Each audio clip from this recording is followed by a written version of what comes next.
Started out bloody somewhere.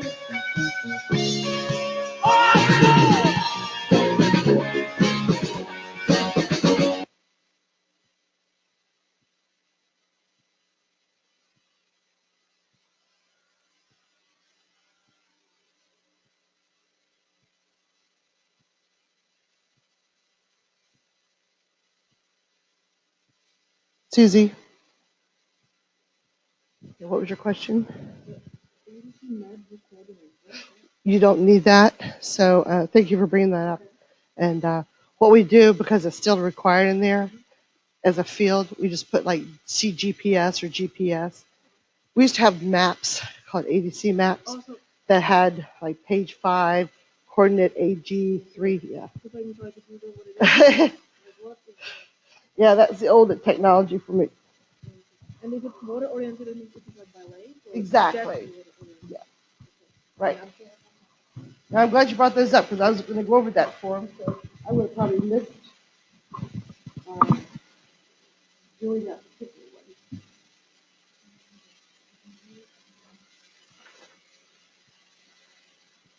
I knew there was an option for.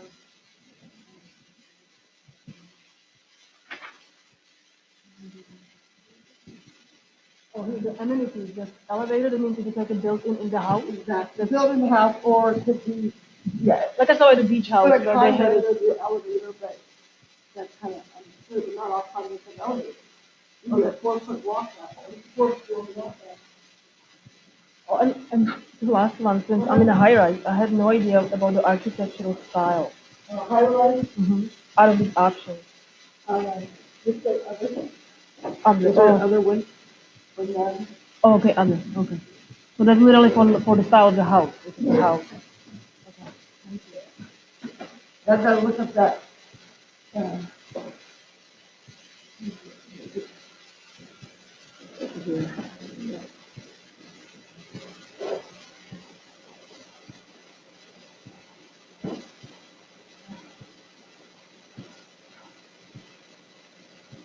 Okay. Good morning, Adrian. Good morning, Rachel. All right. Started here. Yes, I'm recording. Music's off. Recording's on. And can you guys hear me? Okay, there, the mic's working. Okay, so let's get started on the finishing up the actual listing agreement itself. So we're on page 37, paragraph 25, the seller's duties. So the seller has their own responsibilities. So, and the seller represents and warranties. So the seller is aware that the seller may be responsible for failing to disclose information and or misrepresenting the condition of the property. Seller certifies the accuracy of the information provided to the listing broker, and the seller warrants. So there's 7 things here. The seller warrants, number 1, has capacity to convey good and marketable title to property by general warranty deed and represents that the property is insurable by a licensed title insurance company with no additional risk and premiums. And that sounds pretty simple, right? So what about if there was an estate that the mother left it to the 2 sons and no one had heard from the other son for eons? And so the one brother's trying to sell it, pretending that the other's dead. You know, there's things like that do happen, not just in the movies, in real life. Right? So you can get all the way to the closing table and find out that there's no death certificate for that other brother in any state of the United States or any country because they've done their due diligence to try to find him. So then, you know, then it goes to, and I don't want to get into it when David talks to us next week. That's a question you guys can ask of David Robertson as to what are some of the ramifications of that. Because bottom line, when a home is being sold and transferred, there is title insurance. Now, the lender will require that they have title insurance, and David will go over this with you. But there's also the purchaser who also have title insurance on their property. So by buying that title insurance, and some people look at it as a junk fee, and you really should never look at it as that, because you never know what happened in the past. It could have been sold for years, just between two parties, signing a deed, and never have gone through the total process of having been checked and recorded. Recently, we had a situation where out where I'm living in like the Fauquier-Rappahannock area, there's a parcel of land that this agent's been trying to sell for some time. It goes on and off the market. Well, attached to that parcel of land is, I think it's 7 little acres amongst what he's trying to sell, and there's no recordable deed as to who actually owns that land. So that affects the person who's potentially wanting to buy. And they get a lot of calls on the property, but when they find out about that parcel there, So definitely to be able to sell it, the title company can insure it, which means they're doing a background check basically on the property to make sure there's no further liens. Like I told you about my poor gentleman last year who there was a lien, $90,000 lien against the property. So seller is not a party to a listing agreement with another broker for the sale, exchange, and lease of this property. It seems silly to do that, but back in the day, people maybe not been using exclusives, right to represent, or they might say, Dennis, I'm going to ask you to list my property and try to advertise it, and Jana, you advertise it. Who brings the best deal? We're going to get your contract, and whoever can close first, that's what we're going to do. So that it kind of covers that the seller is not doing that.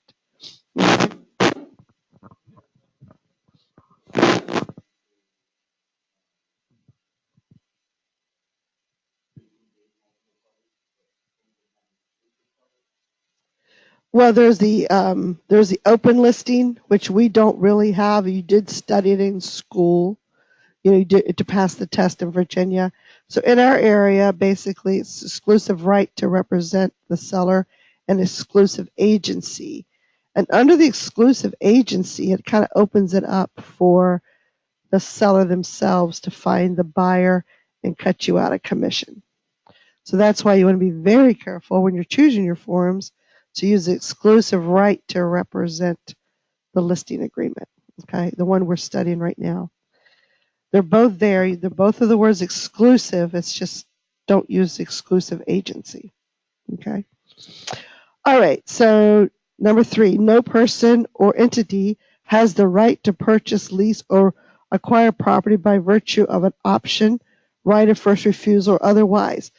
So if you have a lease, let's say you have a sitting tenant, which comes up next, and in the lease agreement with that tenant, they may have a clause that says the tenant has the first right of refusal to purchase this property. So they have to be given the right first to purchase the property before it can be sold to anyone else. Okay? So the seller is declaring that there is no such person.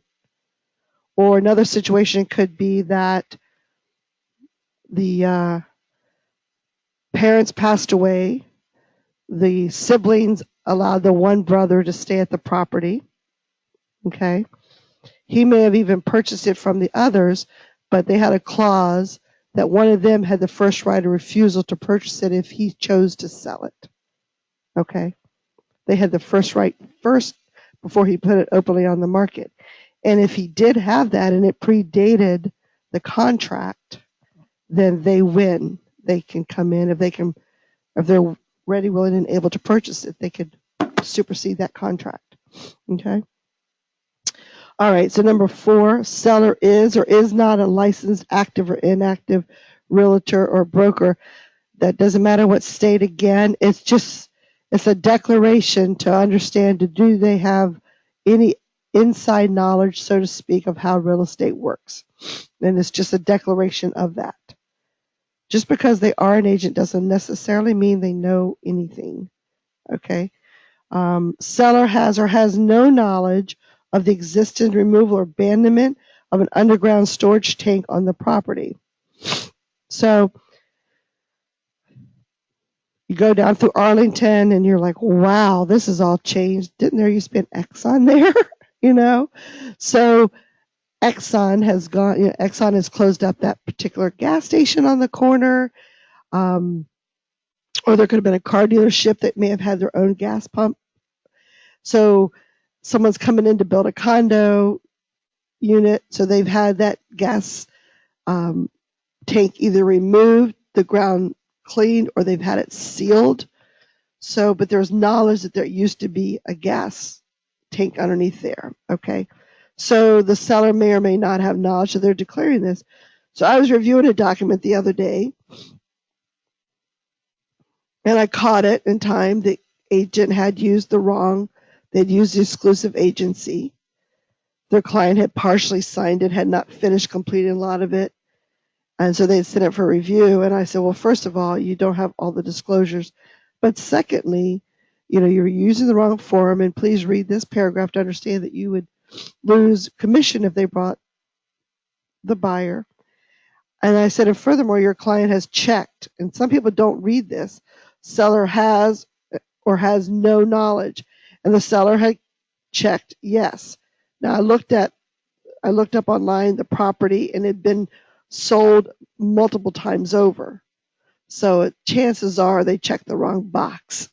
But I told the agent, you need to go back to that client and have that clarified. Because if in fact there is knowledge that they themselves may have put some underground tank there, then they need to acknowledge it. It needs to go online as well. Okay. Sorry, I sound so nasally today. Can't help it. So the number 6, property is or is not tenant occupied. So someone could have had a primary residence.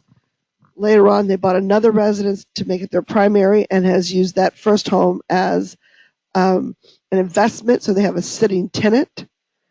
So with sitting tenants, you have to notify online that there are tenants in the home.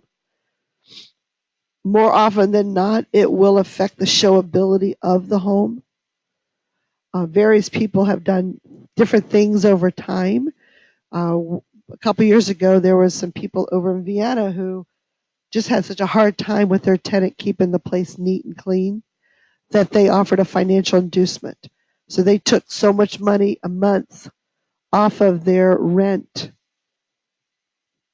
for them to keep the place clean, and if necessary, hire someone to come in and clean it.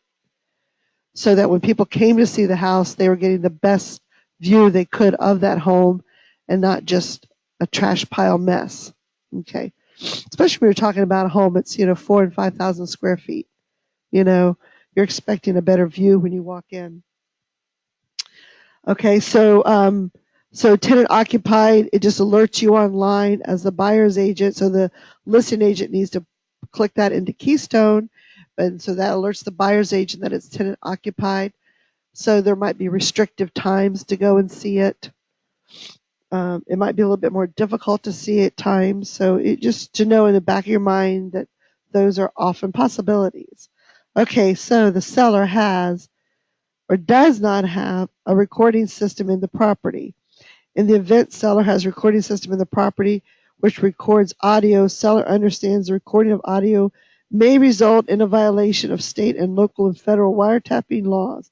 Therefore, the seller hereby releases and holds harmless the broker's designated agents, sub-agents, sales associates, employees of liability which may result in the recording of any audio in the property.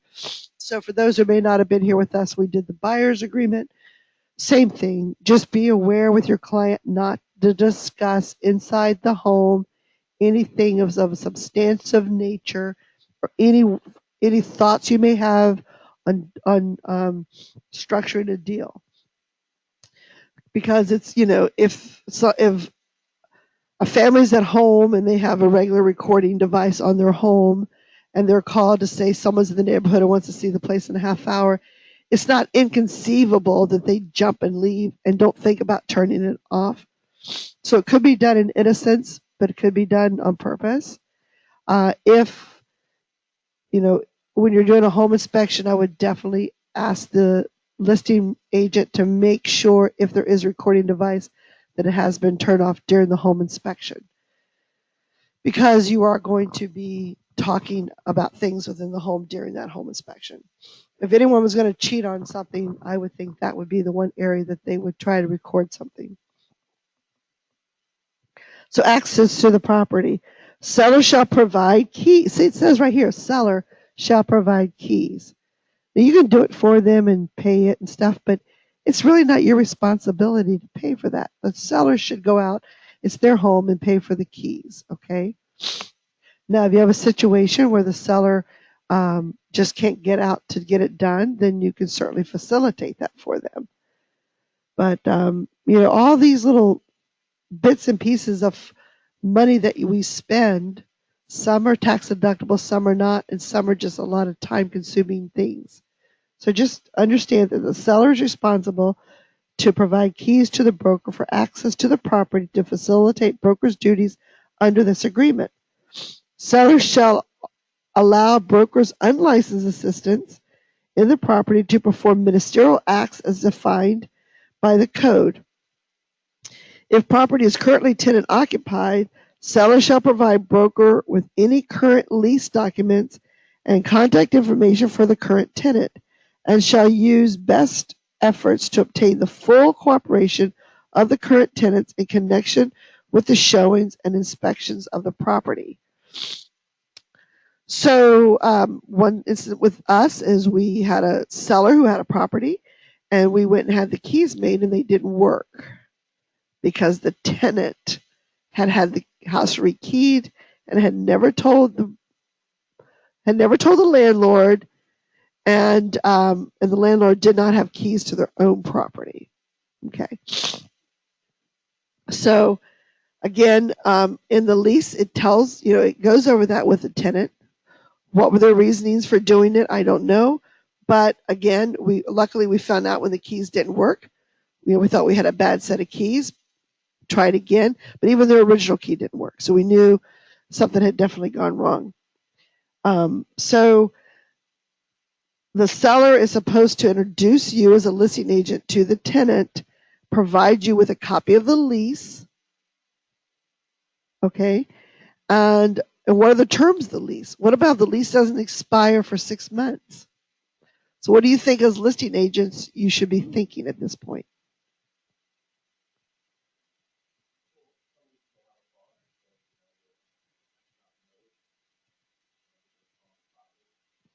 Right. Yeah, so some leases have clauses that says within so many days you can give a termination to get them out. Now, does that necessarily mean that they're going to get up and leave because you told them to? Okay, so in a listing online in Keystone, you're going to, number one, you're going to declare that it's tenant occupied. You're also going to make a notation that the lease expires at the end of whatever month. Okay, so it could be a situation where an investor wants to buy it and they're okay with the tenant being there. It could be where someone themselves are okay buying it like in April, and then the tenant leave it in June. Their bank's okay with the 60-day rent back, because essentially that's what it is. But before you ratify a contract, whether you're representing the seller or the buyer, someone needs to confirm with the lender that they're okay with the rent back. Okay. Because in essence, the money that the tenant owes for those last 2 months becomes a credit to the buyer, right? Because the buyer now owns the property. It's accredited to them, as is the deposit that the tenant originally put down. Okay. So all that has to be accounted for in the financial picture. All right.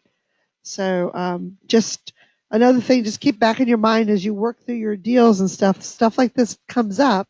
And again, if you're not sure, that's what the agents that are more experienced and your brokers and Sheila are here for, and myself, to talk through some of these situations. And it's better to talk through it right away than at the end when it's ready to close. It's better to discuss it up front.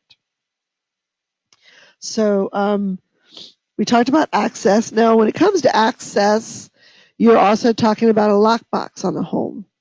Okay.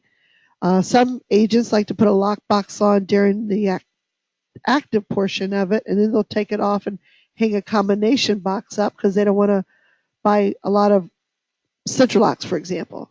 They want to move that central lock to another house they have listed, and then they'll hang a combination box that's either alpha or numeric at the door.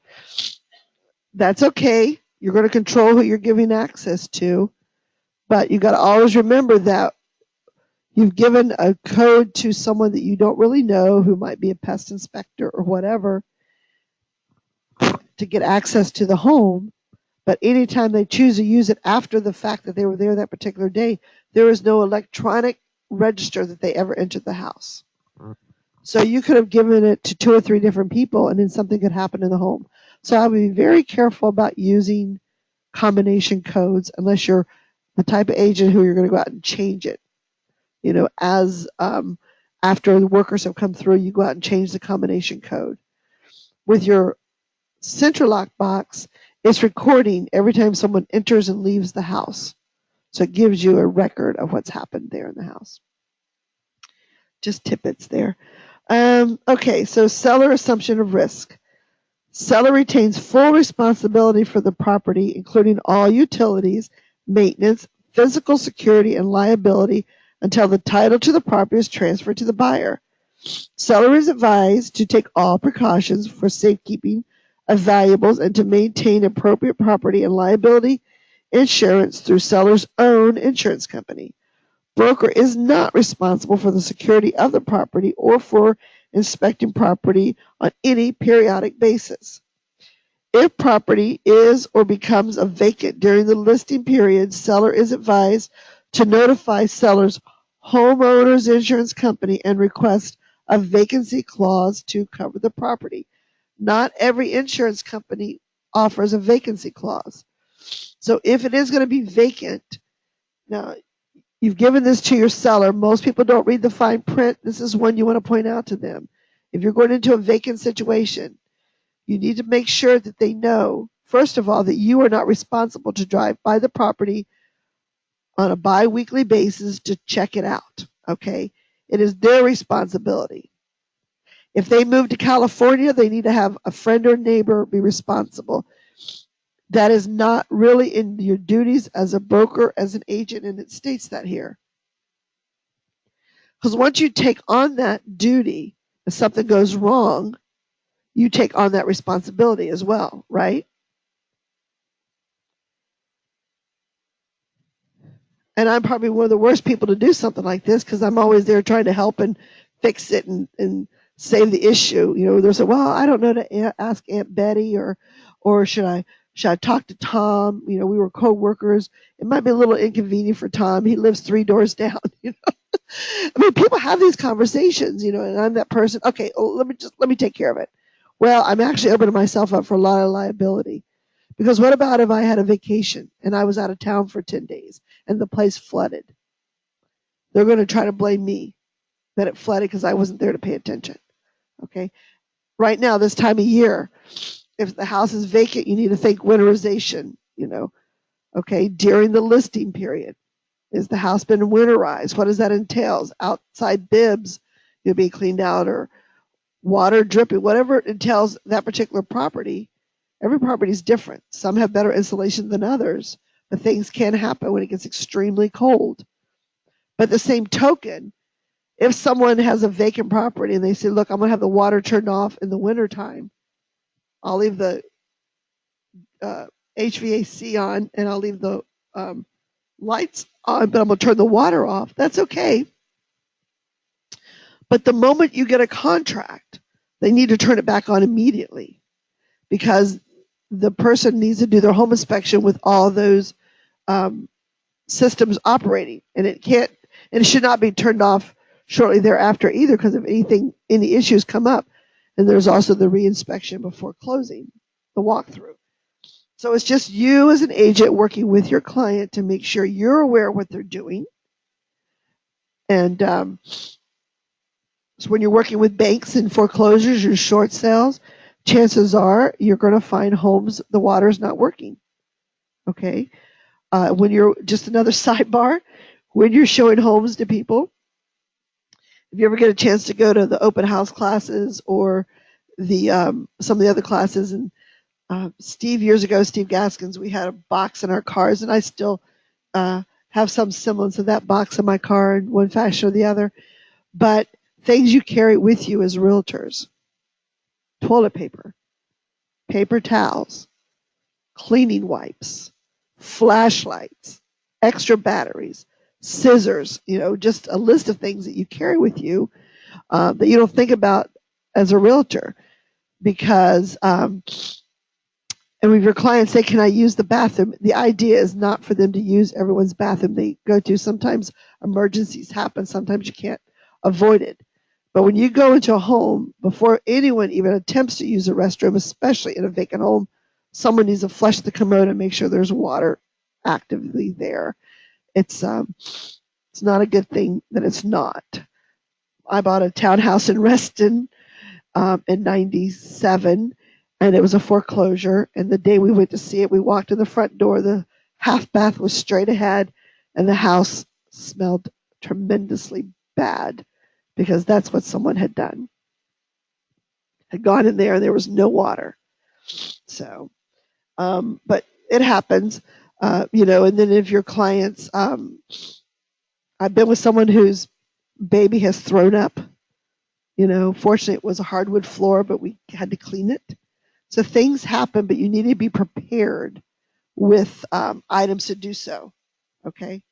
Because sometimes you're not nearby a store either. You can be out in some of these areas, even in Fairfax County, out in Clifton and stuff. There's not facilities right there pretty close by. So anyway, it happens. So so utilities, seller's responsibility. When we get to the homes, oh, thank you. Sorry, guys, online. Okay, so the responsibility utilities, and then in consideration of the use of the broker services and facilities, and of the facilities of any MLS, seller and seller's heirs, assigns hereby released broker, brokers, designated agents, sub-agents, sales associates, and employees, any MLS and directors, officers, employees thereof, including officials of any parent association of realtors, except for the malfeasance on the part of such parties, from any liability to seller for vandalism, theft, damage of any nature whatsoever to the property or its contents that occurs during the listing period. Seller waives any and all rights, claims, and clauses of action against them and holds them harmless for any property damage or personal injury arising from the use or access of the property by any person during the listing period. So if your buyer walks into a property and falls and breaks their leg, you as a broker cannot be held responsible for showing that house to your client. It's the seller's responsibility. It's their insurance that covers it. It's not even the listing broker, according to this. It's the seller's brokerage. Now, if Dennis tripped his client as he walked in the house on purpose, then maybe they could charge him for that. But in reality, no. So hold harmless is a common term you're going to see throughout legal documents. It means that if you do anything wrong, Jana, as a listing agent, I, as the seller, I'm holding you at arm's length away from any damage coming to you. You cannot be touched. You cannot be harmed. So I'm holding you harmless. Means you cannot be harmed. It's my responsibility as the seller to make sure my house, that if the stairway is defective, that it needs to be fixed. If you walk out the deck and someone falls through because it was a bad decking product, I cannot make the responsibility. Or if another agent, people leave doors open all the time. So a good agent goes behind their clients and checks all windows and doors and makes sure they're secure again. Okay? Not all agents are good agents, and you can come in and find your sliding door standing wide open, but you have to have access. So it's one of those, things that you go out into a deck. The wife opens the sliding door, goes out into the deck. The husband never does. The agent never noticed that the wife had done that, and the wife has left it totally unsecure. You still go behind them and check. If the lights are on, you leave them on. If the lights are off, you turn them off. Okay? Some people want to leave all the lights on in the house, and that's just their preference. If you're not sure, I've texted the agent and said, all the lights were on. I'm not sure if someone was here previously, or is that the way your client wants them?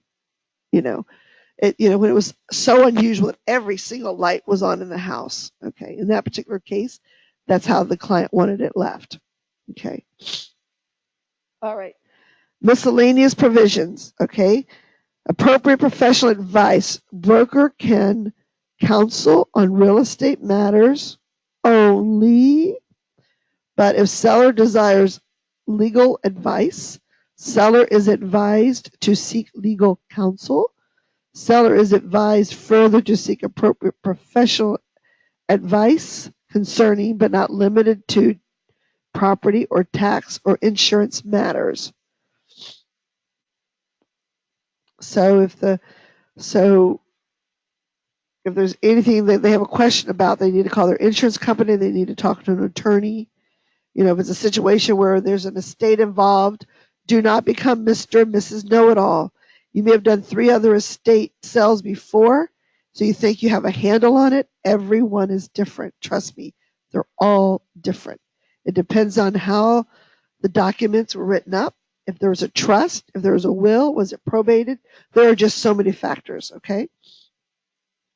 Seller provided referrals. And by the way, that's why another reason I really like working with David Robertson, because in a contractual situation, David or a title company does not represent either party. Okay? They represent the contract. But prior to a contract, he can potentially answer certain questions that a client might have making sure their estate is in the right condition to sell the property or whatever. He's not representing them per se. Now, if it comes to the point that they're in a contract and someone has an estate question and it's going to affect the contract, then David would not answer their questions. He would refer them to a real estate attorney. Not all attorneys are equal. Real estate is a different matter. Language is written legal and layman both. So there are a lot of contractual attorneys who don't like the real estate contract and they want to change it up. So it's written to make sense to both sides, okay, and all parties. And even then, we're still having trouble getting that done. So seller provider referrals, service provider referrals. I'm sorry. One of broker's sales associates may refer a service provider to assist the seller in this transaction.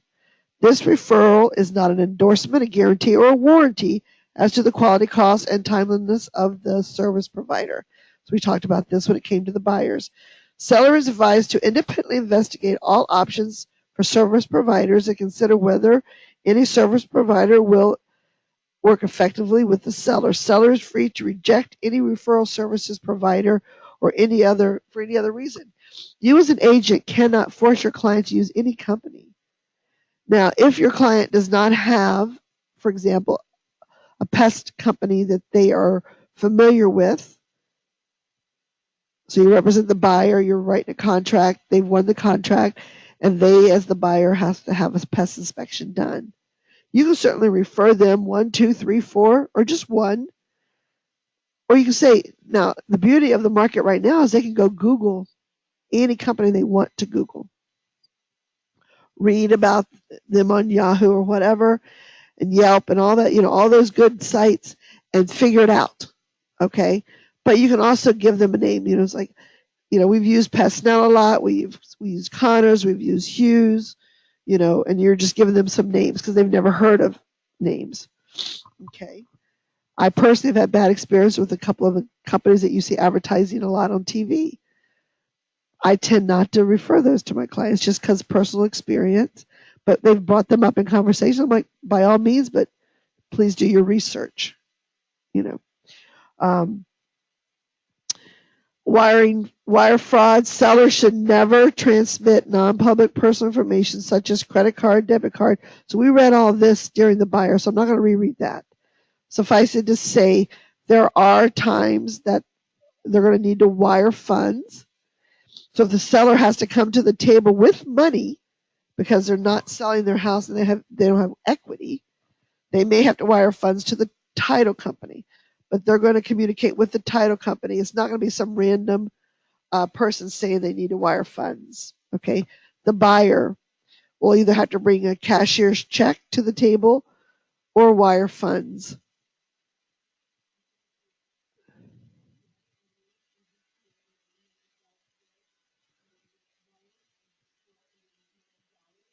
Yeah, $1 million fraud, right? Yeah, and you wonder, what are these people thinking? Yes. So just advise them to be careful. Email phishing scams, the malware and stuff that are on our computers. It's amazing. You can go on Amazon and buy something, and then you click onto your Facebook, and it'll say so and so likes this too, and you had just bought it yourself on Amazon, and it's showing up on your Facebook. And I personally have not connected my Amazon and my Facebook together, but it's out there in the market. I don't go when I'm ordering something on Amazon. I've never clicked on share this on Facebook with your friends. I don't need my friends to know what I'm buying on Facebook on Amazon. Go ahead. Is someone saying something?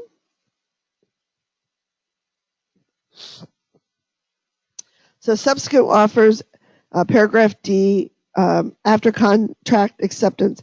After a sales contract has been ratified on a property, broker recommends seller obtain the advice of legal counsel prior to acceptance of any subsequent offers. So someone can have a ratified deal on a property. So there's a buyer and seller who have consummated the relationship and they've ratified the buyer's offer. So it's now a ratified contract. They're moving forward. The buyer is doing their home inspections. The lender is working on the deal. Okay. Buyer B walks to the door and the buyer A may or may not have a particular contingency, like to sell their own home, that may have a kick-out clause. And we'll get into those in more depth when we do those clauses. So they could have a contingent contract with no kick-out, which means we're just looking for home inspection, appraisal, and financing. Or they could have a kick-out clause, which means that the buyer needs to sell their home before they can buy the new home. Or the seller themselves need to find their home of choice before they can close. So there could be a kick-out clause of a contingency. But another buyer B could, regardless of what the contingencies are, might come in and say, look, the agent might say, my client wants that property. They missed it by a day because they were out of town. So they want to do a bona fide backup offer. So the seller can say, okay, I will accept a bona fide backup offer. So a bona fide backup offer means that the buyer B writes a complete offer as if they're going to be in first position. Their EMD has to be negotiated.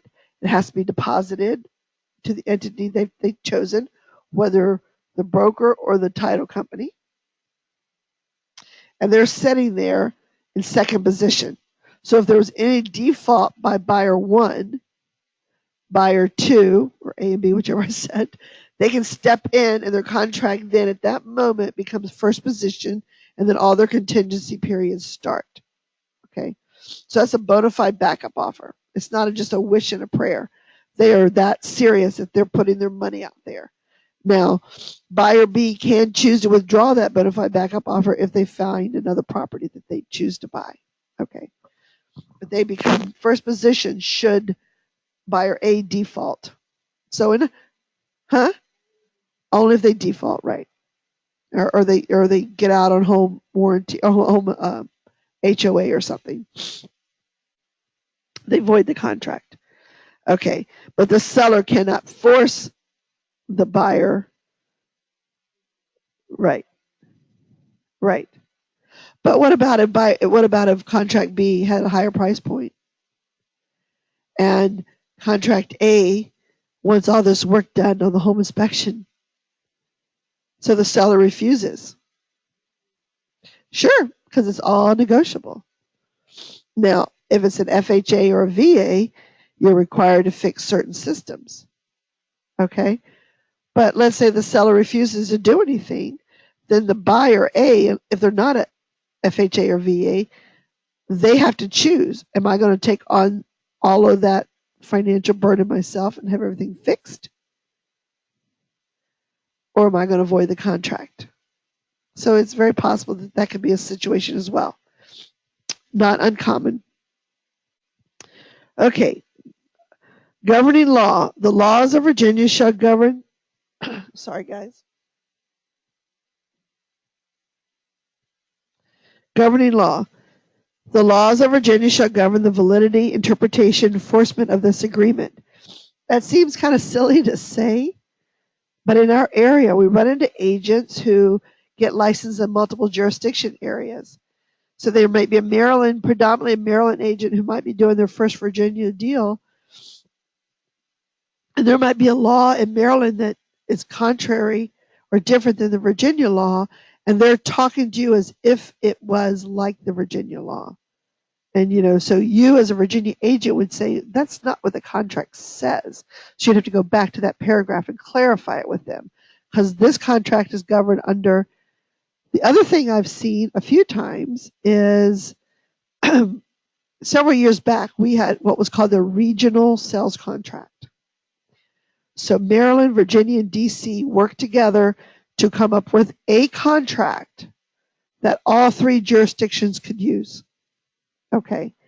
Then each individual jurisdiction had their jurisdictional addendum that was an addition to the contract. Finally, Virginia said, no more, no more, no more.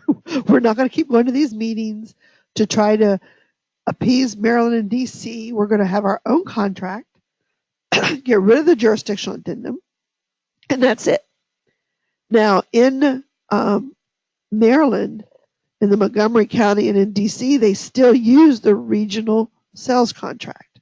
So it still exists, but then you also then have to have the jurisdictional addendum for that particular county. So it's not gone away with. But every now and again, that contract will creep over into a Virginia deal.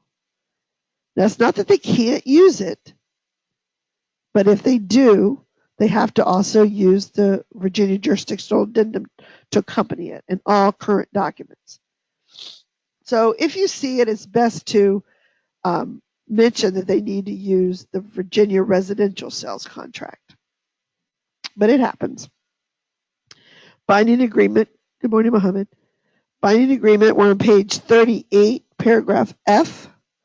Binding agreement. This agreement will be binding upon the parties and each of their respective heirs, executors. I need to be executed. Administrators, successors, and permitted assigns. The provision hereof will survive the sale of the property and will not be merged therein. This agreement, unless amended in writing by the parties, contains the final and entire agreement, and the parties will not be bound by any other terms, conditions, oral statements, warranties, and representations not herein contained. So this agreement is 39 not 39 pages. It is 16 pages in totality? No, it's 11 now. Listing agreement. So 11 pages now. So we're going to start adding on our other documents that are required, which then will encompass the entire agreement. But as time passes, you may have to amend your agreement, but you always do it in writing. So let's say you only had 1 month for the expiration. The seller likes you, understands their property's in a peculiar area. It's the middle of the winter. And they trust you. You're doing your job, even though buyers haven't shown up yet, but they have faith in you. They understand the particulars. So they like the way you're working. So at the end of that 30 days, that 1 month listing agreement, you have to do a listing amendment to amend your expiration date with your client. It's in writing, and then it becomes a party to your agreement. Okay, so you have 11 pieces of paper. Then you're going to add the residential disclosure, 12 pieces of paper. You're going to add your understanding and your useful. They total, I think, 7 more pieces of paper. And then your affiliated disclosure. So that's your initial package. I'm going to write all this up here in a second. But then as time progresses, you might have an amendment changing the listing price. You might have an amendment changing showing instructions. You know, maybe the client doesn't want the house shown for a week because family's in town over the Easter break and they just don't want to have to deal with people coming and going. Okay, so you got the spring market coming up, but at Easter, they've specifically said to you, no showings. So you need to do an amendment to maybe temporarily take it off the market. Okay, and you say why you took it off the market. Okay, in MLS. So additional items. So is there anything that attorney's fees? We read that in the buyer's agreement. I'm sorry, paragraph 27. I'm not going to reread that. It's pretty much the same. Additional items. Again, is there anything in the home? So the client may say the drapes in the kids' rooms do not convey. Okay, you would write that down there. You could also write it in the other area under the conveyances if there's room, but you can use this space for that as well. If it's a whole list of things, you can add an additional piece of paper to it and just say, see Exhibit A attached, and that becomes another attachment to your document. So again, if someone says they don't want that chandelier to be conveyed, I would suggest they remove it before it goes on the market and before you take pictures and get it replaced with something else. And same with fans that are very expensive, they want to take with them, you know. And sometimes people just get stuck with what they like, you know, and especially a seller who may not have identified their current home. Okay, what about that current home has even better ceiling fans than what you have, you know? So it's just a little finessing, and that's where people like Will and Tim Pearson and Corey and them can give you some verbiage and stuff when you're talking to your clients, you know, little insights as to how to chat with them. Okay, so let's go on to the DPOR, which is page 40. So this, unless your client is a bank or an estate or such, your client needs to sign this agreement. If they do have any particular knowledge of something, they do need to state it. Otherwise, they just sign it and it's given to the buyer, and the buyer can go online and look up what information they wish to look up. Okay? Plain and simple. It's just a requirement. Useful information. That was your homework last weekend. Yes, Dennis? Uh-huh. Right.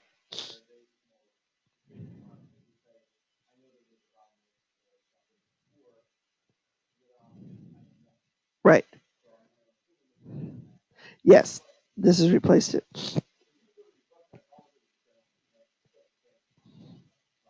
Correct. Yes. Basically what's out there in the public knowledge. Right. So again, if there was a flood and the seller took care of it themselves, never told the insurance company, had this brother-in-law fix the crack, no one else would know about it, right? Yeah, that happens. But you as an agent, if you don't know about it, you don't know that that's what happened, then, and they didn't have this county come in and make sure it was done correctly, that it was the right concrete mix for that area or something. So useful, a couple weeks ago, you guys were supposed to read through the useful. We were missing the understanding. But again, the state of Virginia says loosely that they're required. They're not. But Sheila and Steve say they're required, because it is something your client needs to understand the language of what's being talked about here, what it means, what the responsibilities are, and just the explanation and further explanation. Now, when I go to a buyer's buyer's meeting or a listing meeting, I always take with me a hard copy of the sales contract and most of the addenda that may pertain to something they're going to purchase, because I want them to familiarize themselves with it. I also will offer to send it into them in a PDF if they prefer, and so that they can go through and read it. I sit there with them once they become my client. So as a buyer, we've signed the buyer's agreement. If time permits, whether it's 10 minutes or an hour, but I try to do it within about 15 to 20 minutes, because I've read through the contract, as you will have done time we finish this class.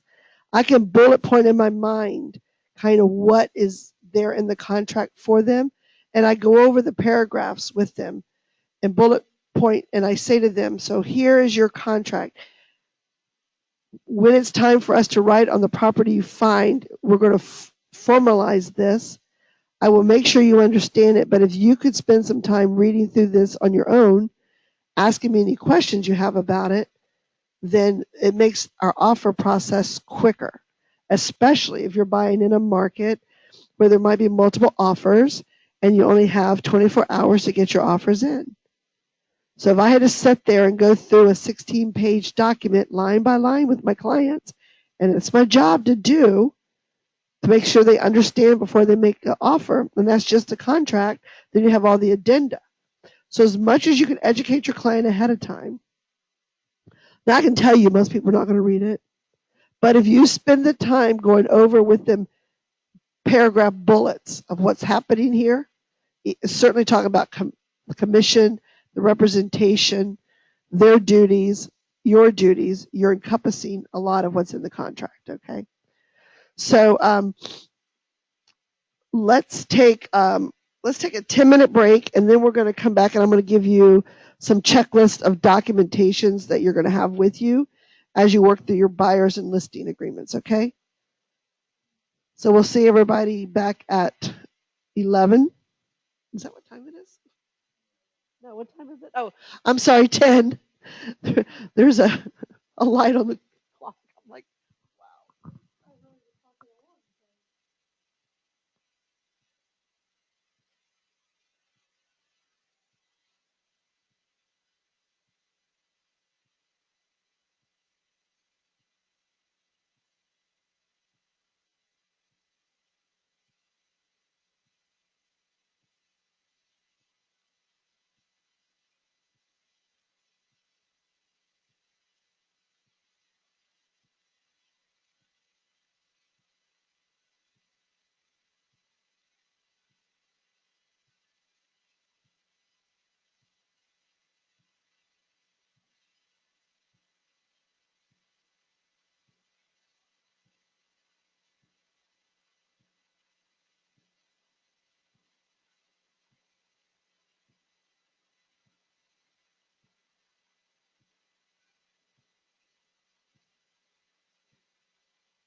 Okay, everyone, welcome back. I'm going to work on the board here for a second. So my goal right now, and I'll get this to you in a printed fashion next week, is what documents you need when you're putting together your listing agreements and your buyer's agreements.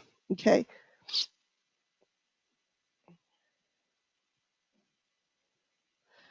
So the first thing is your buyer's agreement. I can't spell, obviously, today. All right. And you'll notice I have a handwriting challenge, too. So the buyer's agreement we know is called the exclusive right to represent buyer's agreement. Okay.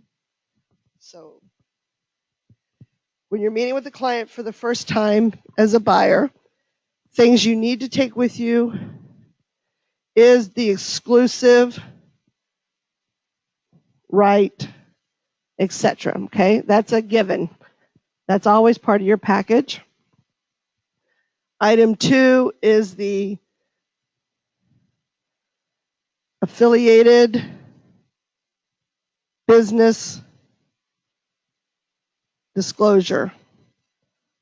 All right. I'm sorry about the handwriting. I was always told I should type. But so the affiliated business disclosure is this one here. Okay. And then the useful information. And then there's the other document called understanding, which I'm going to have Rachel give us copies for you to put in the back of your book. So you'll have that as well.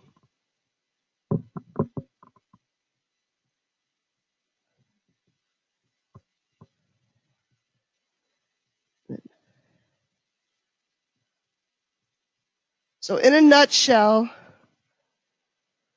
for those who are online, you may want to do a split screen if you want to see the board here. That's something you control yourself and not me. So if you want to see the whiteboard, I don't know if you can actually see it, but I'll go over it. It's exclusive right to represent the buyer, the affiliated business disclosure, the useful information, and the understanding. So those 4 documents comprise your buyer's agreement. The exclusive right is the first component, but all 4 documents together comprise your buyer's agreement. Now you will note as you work through these documents that it only is the first document that the buyer and the broker sign initially. Okay. The affiliated disclosure, it's the buyer who signs that. The useful and understanding, let me double check. One of these has a signature space and one does not. However, comma, if you're going to have someone sign something, have them acknowledge that they've received it. Like again, right now, these are not fully mandatory by the state. They're advisable. Sheila and Steve prefer that we give these out. So the useful one has a signature spot. The understanding does not. And I just drag and drop some initials over there for my clients, just to initial, just say that yes, they have received all this information from me. Okay.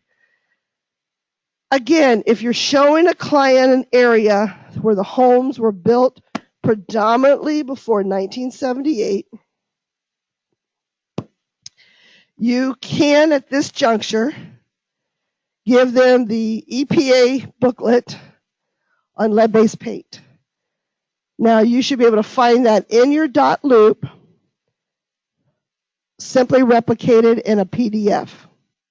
Okay, so it's the EPA booklet on lead-based paint. It's not a requirement at this juncture to provide this to them, but once they get into an offer situation and they're making an offer on a property that has been built before 1978, you are required that they have this document. So why not get it all the way now? And then when you're in that offer situation, you can simply go through and pull your contract together, grabbing all the pertinent information, because this booklet, though given to the buyer, is not part of the offer. They acknowledge receipt on the disclosure by the seller, but is not a party to the papers between the offer. It just adds volume to the contract. It is not necessary to be in the contract offer, okay? So that's one of the reasons I like to just give it to them up front, just make it a habit. They might find a house that was built before 78, they may not, but it's no skin off my nose. It's a few sheets of paper, and I give it to them. I always ask, do you want this in hard copy or online? If someone were asking me, it'd be a soft copy all the time. I've been trying to go paperless for years. We seem to be inundated by paper all the time.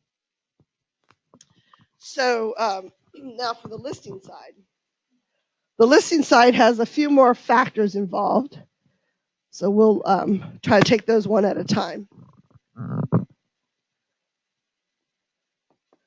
So for your listing, it's your exclusive right to represent the listing agreement, okay? And then we looked at the DPOR form, which is a residential disclosure form, okay? That's required unless they're a bank or an estate, okay? Foreclosure, there's a few exemptions. So residential disclosure. Okay.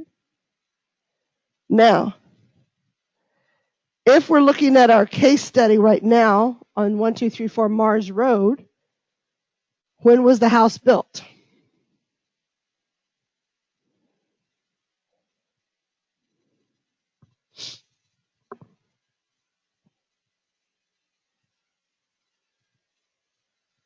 Tax record about a third of the way down the page on the left.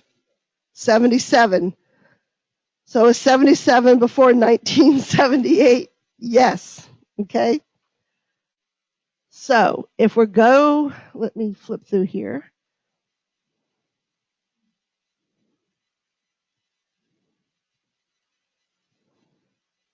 I forgot how long that page, it's 19 pages there. So under our miscellaneous documents,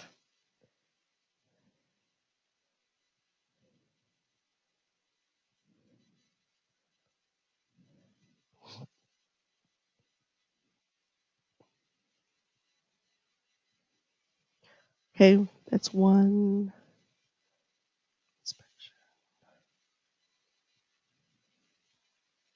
Okay, so on page 83 and 84, okay, so pages 83 and 84, since this house is built before 1978, you need to have the lead-based paint disclosure,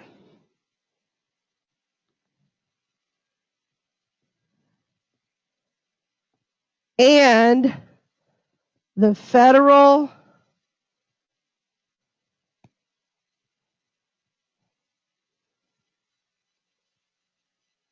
lead-based paint disclosure law regulations information for the owners of the residential property. So this is part of your listing agreement. It is signed by the sellers. Okay.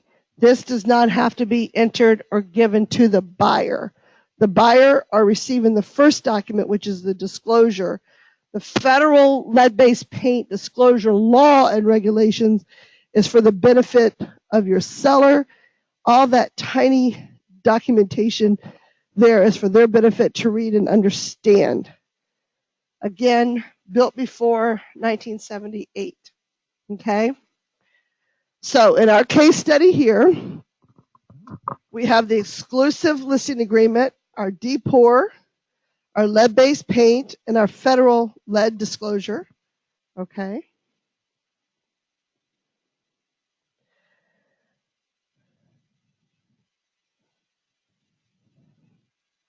And then you also always need the affiliated business.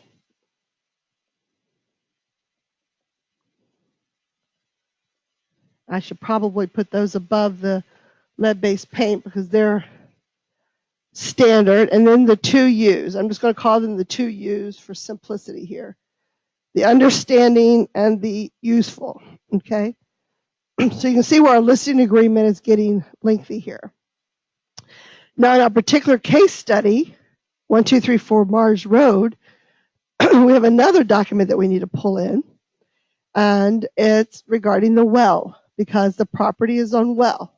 So now there is a well and septic contingency that the, I'm sorry, we don't bring it in now. We bring it in the contract stage. I'm sorry. But there's a well and septic that will be part of the contract, and we'll do the same list when it comes to the contract. So as we're looking through our case study here, have we got all the documents that we need per state law and suggestions by our broker for our client? So we have our exclusive right, our DPOR, our affiliated, and our 2Us are the must. We've added our lead-based paint, okay? And I believe that encompasses what we're going to need for our listing package.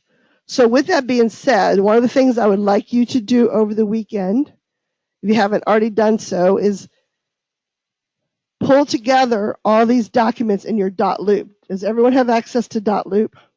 Okay. Most of them are in your forms, in your book, but go ahead and pull them and write, fill in the fields in .loop. Okay. If you can do it in .loop, great. If you can't, do it on paper, but do an active agreement. So you're doing an agreement for John and Jane Jonas in the listing agreement. Where does their names belong?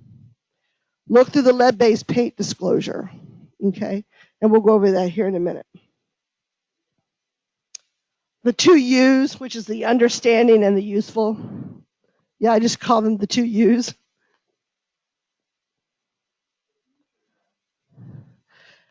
The understanding is not in the book. It's got left out by accident. So I need to have Rachel give us all a copy. I'll have that printed off for next week. But you should have it in your .loop. So I will do a sheet up for you to hold in your book on the bare bones of documents that you're going to need. So the idea of you going through and doing a buyer's agreement and a listing agreement for yourself is that when you get that first call, you can pull this out, pull it up in .loop, read through it, double check yourself that you know what you're doing as you start to fill out your documents.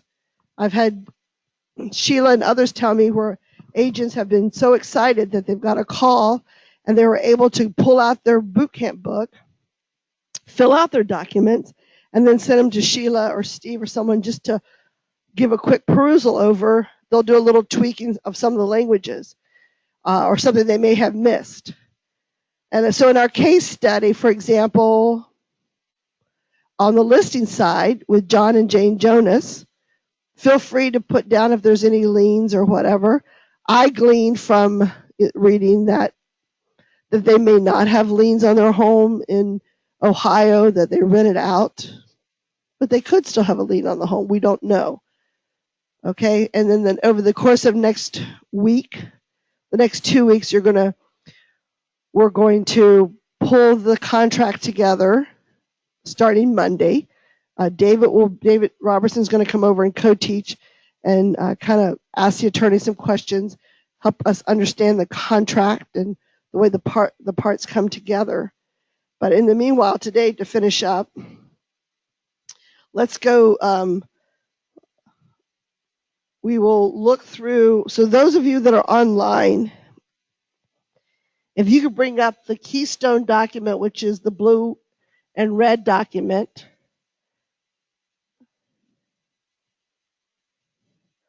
Let's kind of run through that really quick as well, because that's part of your homework, is that you understand this document. And I appreciate Jana asking some questions about it this morning. Okay, this document here that we're showing. And I know Jan has been doing her homework because she had questions, and I appreciate that. So a few little things to talk about. Firstly is that we do not use the ADC maps anymore as a general practice. Okay. So I don't remember what page that was on, but Jana came across the asking what the ADC map number is. So what page is that on, Janet?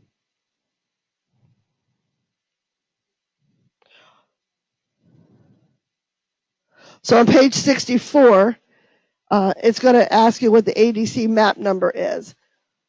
So back in the day, those of you may have had the maps that you had a page number and then you had grids where it might be A3 and B6 and you went across till you found that location.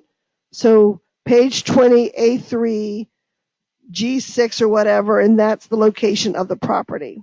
Okay. Before GPSs were available to us, that's how realtors moved around, and that's how they let people know where the property was. So it was the Thomas directories, but in particular in our area, it was the ADC.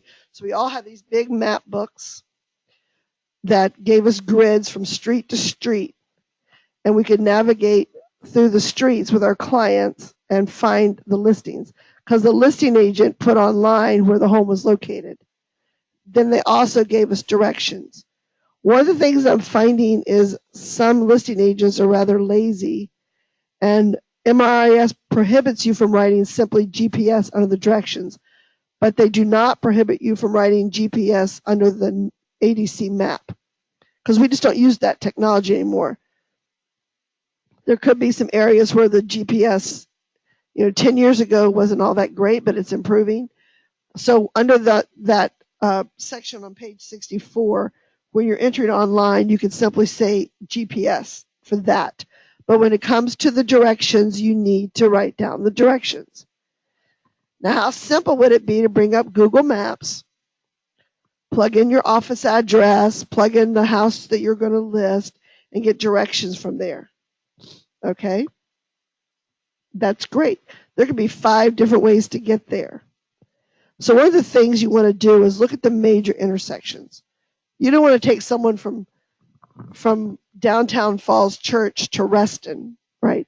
But you may want to know how to get there yourself and get an idea. So what's the major roads that are off of?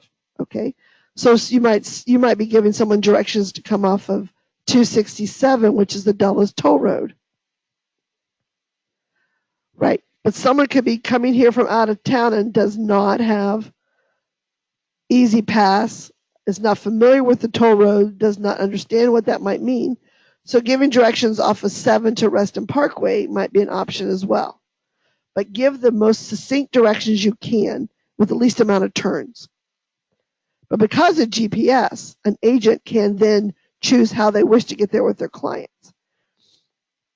The other thing, the neat thing too with MLS is as a buyer's agent, when you're going out with your client, you want to see 5 properties. MRIS allows you to choose those 5 properties, choose a starting point, and it actually maps out the best way for you to go. So if you're meeting your client at the first house, that's your starting point. So you might choose the farthest away the house to be your starting point and then let the mapping thing give you the rest of them coming back in. Okay. But that's a really neat function because then it prints out a copy for you and your client. So when you meet them, you give them a copy. You keep a copy for you. And then when you get into these little areas where the GPS doesn't always work, I know Manny said it does, but I've been in too many situations where it's tell me to turn right and there's no right turn. Especially these little, you live out in Centerville, and there's all these little tiny roads that have the same name and they might intertwine and there might be different parts of Netherton Court or Netherton this or, so sometimes you just cannot physically get there on the GPS. It doesn't take you to the property itself. Okay. So having those directions handy, written out, can save you some time, especially if you're looking at 5 or 6 places in the same complex. Okay. So that's just another tip.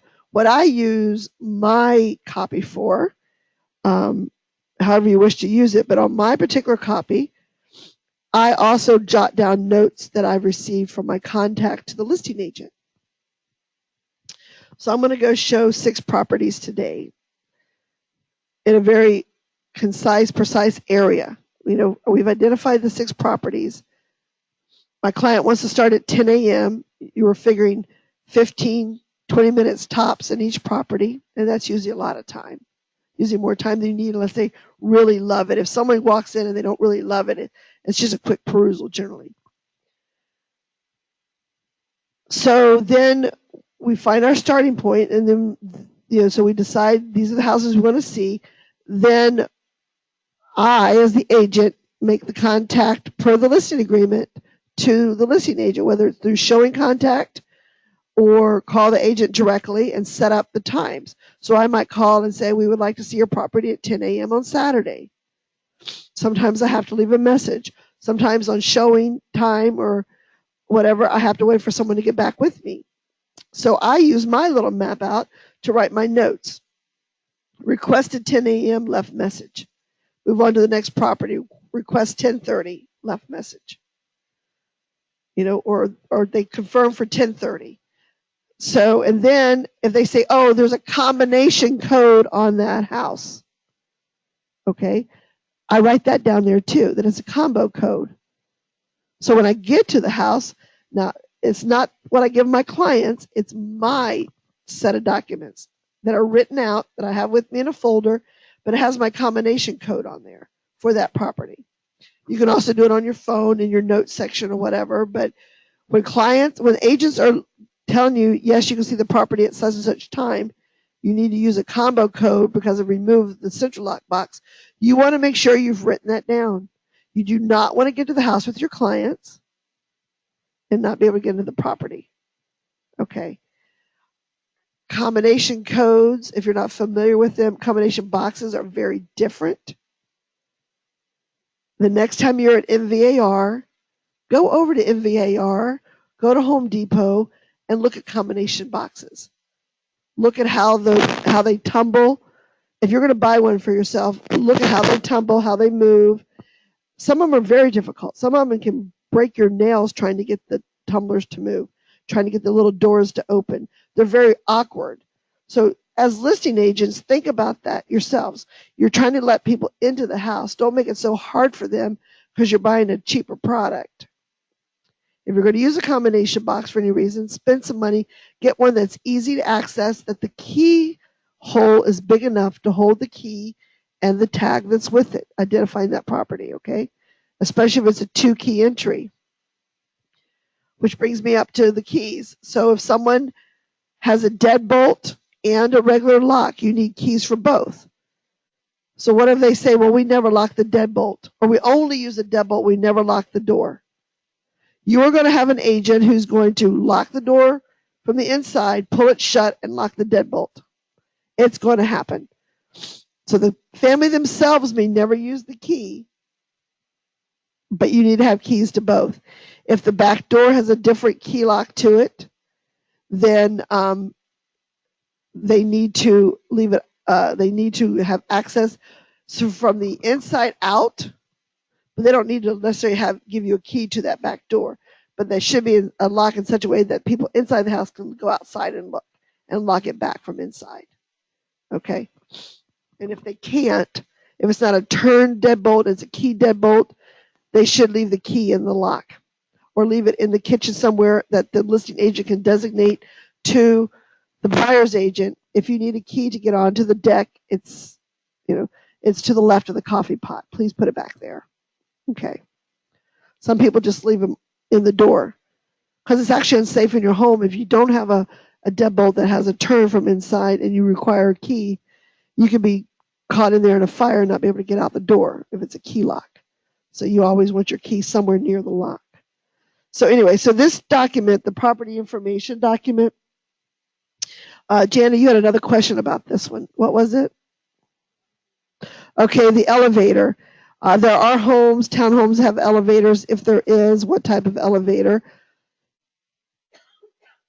But there's also elevators in condo complexes. And there are also condo complexes that do not have elevators. There are elevators in high rises and complexes that require a move-in fee. Have you guys heard of those before? So your client is buying a condo and they're going to move in on, because Saturdays when everybody's off of work. So let's all get together and move in on Saturday. We're going to close on Friday, January 26th. All my buddies are coming and we're going to move into my condo on January 27th. Okay. As a buyer's agent, as a listing agent, you need to be aware of, and certainly as a listing agent, you need to have it in the MLS that there is a move-in fee and a scheduling time. Some complexes will only allow you to move in during the week. They don't allow you to move in on the weekends because they want the elevators to be for their tenants, the residents' uses. They don't want a lot of traffic and noise at 9 o'clock in the morning. So there are restrictions. So the restrictive times and money's involved. It is a non-refundable fee. Now, sometimes there's a move-in fee that's non-refundable. It may be in certain complexes, but then sometimes there's a deposit that they have to put down should they damage something or they walk away with the elevator pads. The client will pay for that if they walk away with the elevator pads. In many complexes, there is a designated elevator that they use. It could be a freight elevator or it could just be a particular designated elevator that they put the pads in, and that's where the furniture gets moved in. That means you cannot use the other elevators to even move up a box because they can fine you and they will watch because that's what they're there for. That's what they're being paid to do, is to make sure that their building stays neat and clean and not damaged. So listing agents, it's your job to find out from your sellers, are there any move-in fees? Don't assume that just because this is 2 or 3 story garden apartment that there may be or may not be any restrictions. You need to ask. The moment someone tells you, oh, Miss Nosy Parker leaves at 5, nobody will know if you sneak in here at 5:05. Okay, don't go there with your clients. You do not want your buyers who have just come from settlement to get a fine or have their truck not be able to move into their place that night. Okay, so it's better to get all that taken care of ahead of time. So where that comes into play for a buyer is, do you really want to settle on a Friday night? Maybe that's the only time they can settle, and they're going to take the following week off to do their move and can schedule that. They could go in on Saturday and, if they want to paint or whatever and get it ready. But again, these are conversations you have. You talk the moment the contract is ratified and there's a move-in restricted time, there's a move-in fee. You don't schedule it for your client as the buyer's agent, but you say to your client, you need to call right now and get your move-in scheduled, especially at the end of the month. A lot of people, it's a mentality of renters. So people who are buying for the first time kind of have the end of the month mentality. Another tidbit is moving companies are usually more expensive the last weekend and the first weekend of the month. So if you can move mid-month, sometimes you can save someone money there as well. Yes, sir.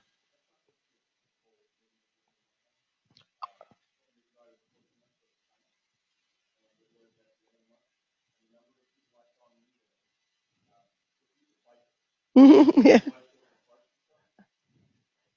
right. Because in leasing, the idea is you're leasing on a full month, starting at the beginning on day 1 through the 30th through the 31st. Proration is available, and when you're buying a property, it's prorated down to the day of closing. So it doesn't have to be that the seller is paying for that entire month of mortgage, right? So that's why you can close. So sometimes having these conversations, especially with new buyers, now mind you, the lender has to be able to close in that amount of time. So you could certainly write a contract on the 20th of this month and close, on the 15th or the 20th of the next month if the lender can do the work And I've closed even in the new time frame a couple years ago when we switched over to the new regulations when it comes to closing disclosures and stuff. I worked with Tim and I said the seller really wants to take our deal, but they really need to close in 28 days. My client, as you know, Tim, has the Virginia VHDA grant, and he's an FHA. Can we get it done in 28 days? And Tim says, if I can start working on it the day of ratification, yes. So I basically told my client he had 2 hours from the moment we ratified to get Tim every stitch of information Tim required. And every time Tim asked, he had 2 hours to comply. And he did. He understood the urgency of it, that he couldn't wait till that night when he got home and maybe forget it. So you as an agent, that's where you become the advocate in moving the paperwork. You yourself are not giving that paperwork to the lender, but you're assisting your client in getting them moving on it. When we get to the contract, you'll see that they have a time limit that they are required to engage with their lender. So the sooner they engage with their lender, the quicker things move. Okay. So again, on this document on the property information, page 47, everything in red has to be answered. So I'm just going to buzz down and show highlight a few of these for comp purposes only. So if you are entering this into a computer, let's say there was a FSBO or for sale by owner. You represented the buyer and you wrote a contract for sale by owner. You may wish to enter this into MLS for comp purposes only, for comparable purposes only, so that someone doing a comparable market analysis for that neighborhood can see that particular property and what it's sold for. Now, as the selling agent, you're not required to do that, but it was a for sale by owner, but you certainly can. The other benefit to you is if you are someone who's a top producer who's doing deals in the millions of dollars, it adds to your MVAR status.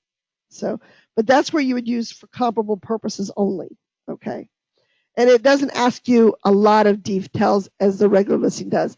It gets rid of some of the excess stuff that's not necessary, okay? Farm, is it a farm or not, okay? You should know if it's a farm or not when you're there. Chances are it's not. New construction, again, you know if it's new construction. Swimming pool, okay, if it's a home with a swimming pool. If it's a condo with a swimming pool, you don't necessarily put yes there. That goes in the condo amenities area, okay? So it's not owned by, the pool is not owned by, but what about if someone had a penthouse condo and they had their own pool up there? Then the answer would be yes, right? If that was the case. Value price ranging, generally speaking, the answer there is no. We don't use that in our area where you're giving a range for sales price. We have a sales price offer and that's it, or what the offer is. Let's see, vacation rental. So it's an area where we don't do that around here very much, but in other parts of Virginia and other areas, there may be vacation rental places, okay? So you're selling a home, like you might have a condo in the plantations down there at Williamsburg that people come and rent on vacation. So that's where that would come into play. Fireplace and number of levels, that's including the basement. So it's a 4-story house and there's a basement, so it's the basement. Then there's the main level. Then there's the upper one, there's the upper 2. Now, in some townhomes, you walk in on the main level, which often is a garage. It might have a workroom downstairs, might have the laundry there. Then the kitchen and the living room might be on the 2nd level, and then the bedrooms are on the 3rd level. So which is right? Basement, main level, upper 1, or main level, upper 1, upper 2?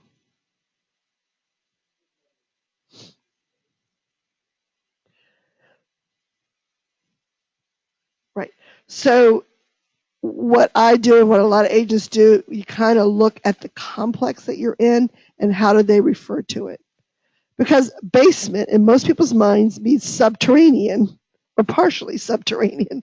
And when you walk into a house where you drive into the driveway, the garage, and you're right there on what really is the main level. But instead of calling it a basement, you could call it lower one, main, and then upper one. So that's usually more common what you find in townhouse complexes. When you're driving into the garage, or even in a home where there may not be a basement, it might be on a slab with a driveway. But if it is a basement, then it would be basement, which would be lower two, lower one, main, and upper. So you have choices. But again,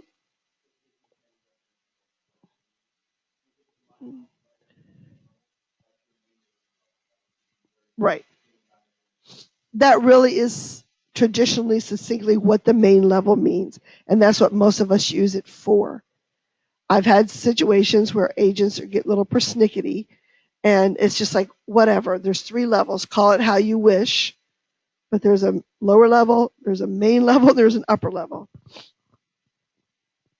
There's 3 levels in the home, okay?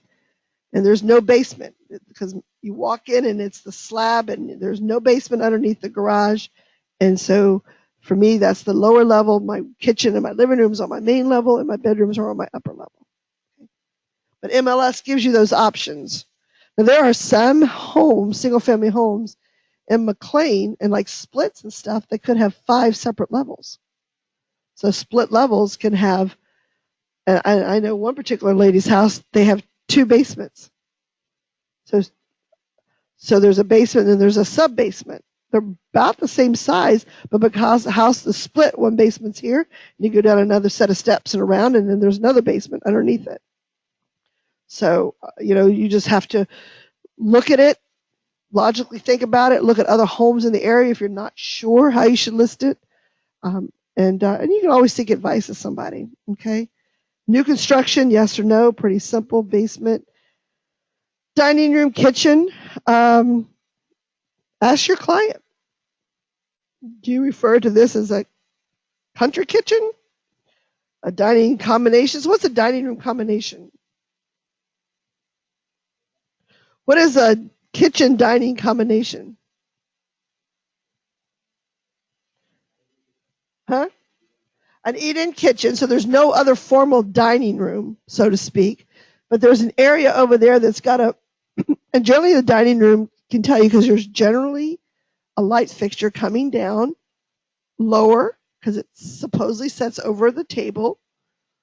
And so this was my kitchen and over there is my dining area, but there's no wall around my dining room. That's a dining room kitchen combination. Some and some do. So in that case, that could be, you could mark that as a dining room kitchen combination, or you could mark it as an eat-in kitchen with a separate dining room. So you don't call it your dining room. You have a separate dining room. Then you've got the family room kitchen combination, which could also have eat-in space. So as many of these that apply to you, you check off. Okay? It just tells a story to prospective buyers. Okay? Exterior construction. If you don't know, don't pretend. Look at the tax record. Ask your client. Have you changed the exterior? According to the tax record, it says you're brick, veneer, and vinyl. Now, if you walk around the house, you don't see any vinyl, then it's all bricked up. You might say, is this veneer or is this brick? There's 2 different things. And the insurance company treats them differently. But again, you're not the expert. If you're not sure, then ask. Disability. If the house is not a visible, disability accessible house, then say none. Don't get yourself in trouble by trying to say partially so, or now you could say none, but you might make a comment that the doors are extra wide doors, which could accommodate a wheelchair, but the home itself may not be fully disability accessible. Okay. So, any questions?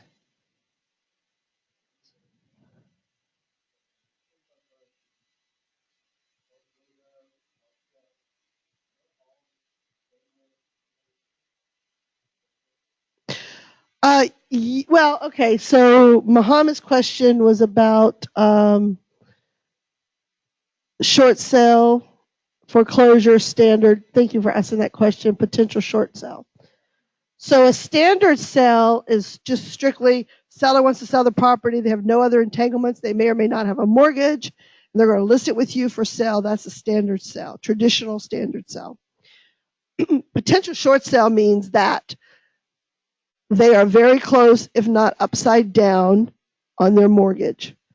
That in order to pay commissions, they may owe the bank, say, $480,000, but the houses in the housing area are only selling for $485,000, and they need to pay commissions. So it's going to be a shortfall, and they themselves cannot make up the difference. So the bank has to agree to take a short sale, less than what the bank's owed. Okay, so buyer and seller make an agreement, but it's the bank, the third party, the bank, who has to agree to the sale and accept the shortfall. Okay. Extra forms, the bank will give you forms they want filled out. Yes. The seller will give, the listing agent will provide to the buyer's agent any bank forms that need to be signed. The listing agent, the bank will give to the seller, who will then give to the listing agent. Now, some banks will work with the listing agent directly with their permission from the seller, but it's the bank who will say, okay, we need these forms filled out for us. Okay. Oftentimes in foreclosures and short sales, you may have had your documents signed in .loop or DocuSign. They may want a wet signature, which means your client has to go through and hand sign everything so the bank to assure the bank it was really them who signed the documents.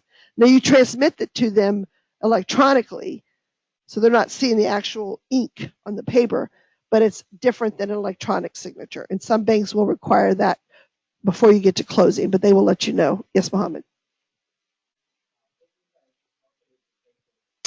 So foreclosure, yes, in an REO, the bank has come in and taken over the property. The foreclosure could be that the seller is still in the house, that the bank's in the process of foreclosing on them, that they haven't yet left because they're just biding their time out.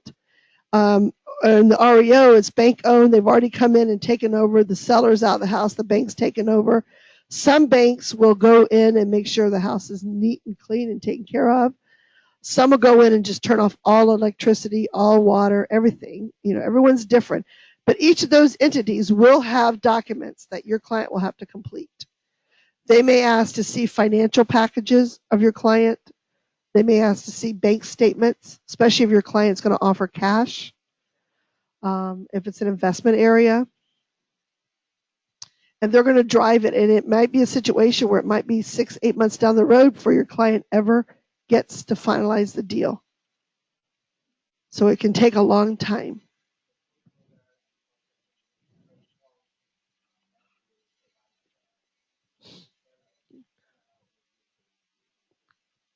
Right. And then the buyer's agent will have it for their buyer. Right.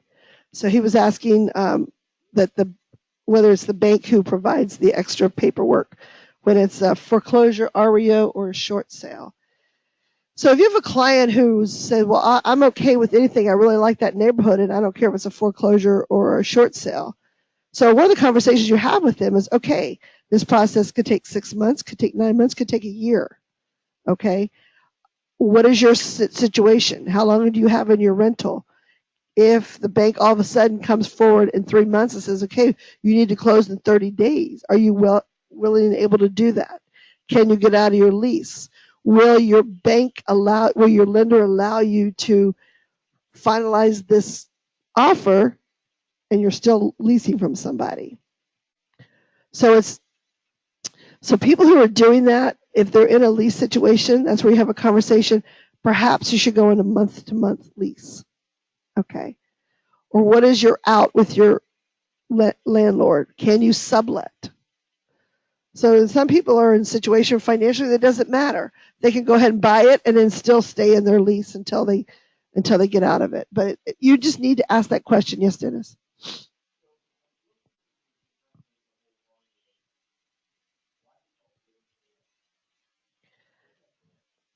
Yes, just the bank owns the real estate. I don't know why they call it that. I haven't really given the time to look it up. There's a reason, I'm sure. Yeah, REO, bank owned. You know, just that the bank is taken over. That's basically what it means. A foreclosure could mean that they're in the process of foreclosing, and then when it's REO, bank owned, it's definitely owned by the bank. They're the one controlling everything. They are the seller. Yeah. Why they chose the acronym REO, I don't know. You can look that up and tell us on Monday. Okay, so any other questions about the transaction type? Uh-huh.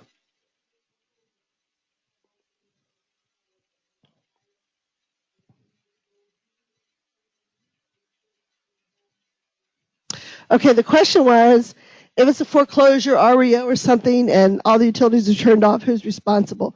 It's the seller, the bank, to have them turned on.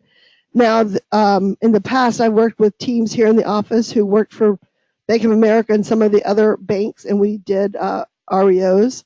And so it was the listing agent who, in the agreement with the bank, kept the utilities on to sell the property, keeping it on so it's easier to view at night. It's more pleasant to do to walk through with a client.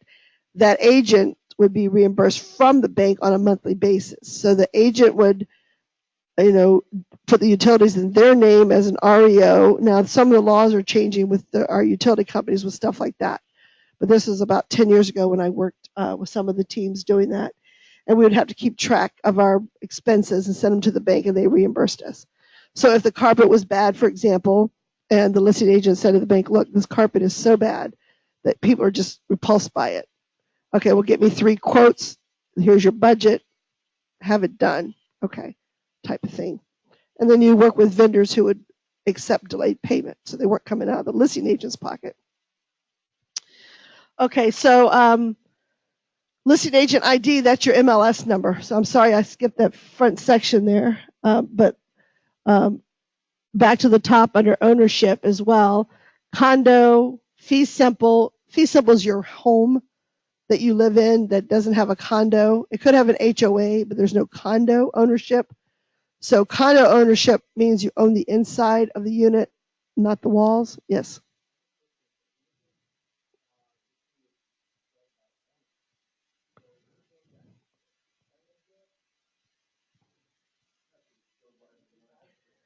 Well, the listing for sell by owner is not going to be in the multiple listing system.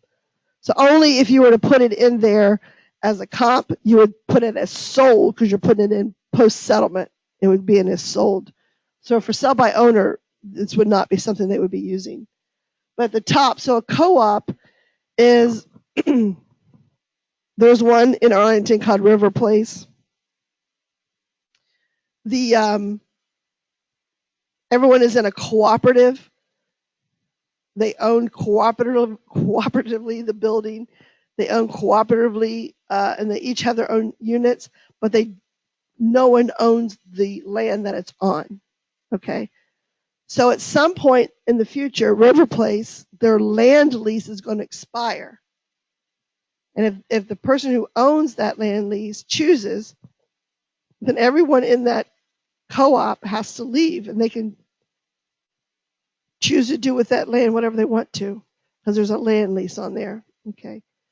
Ground rent, you're going to see ground rent when it comes to trailers, double wides.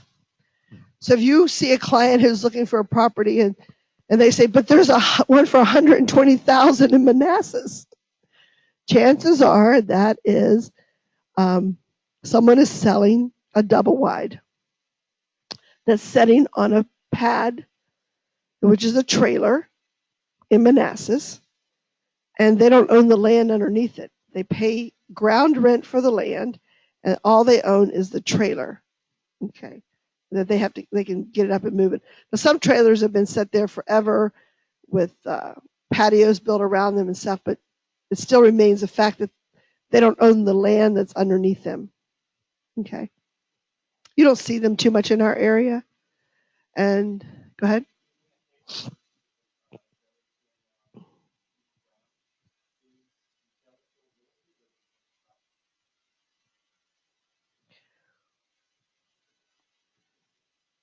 We've always sold it. It's always been listed as personal property. I mean, as real estate, yeah, I've never really thought about that. Right, that's different. Right.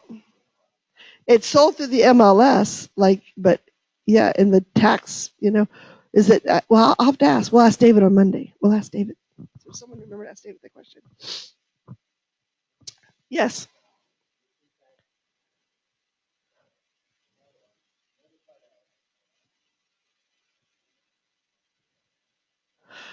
Okay, modified, okay, or exclusive.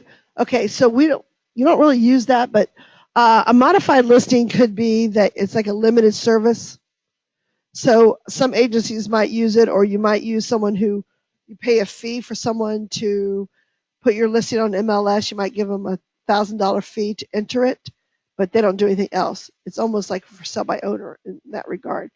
They're just they're a listing agent in name only, partial service, limited services. So that could be a modified listing agreement where they're only doing certain things for you. Okay.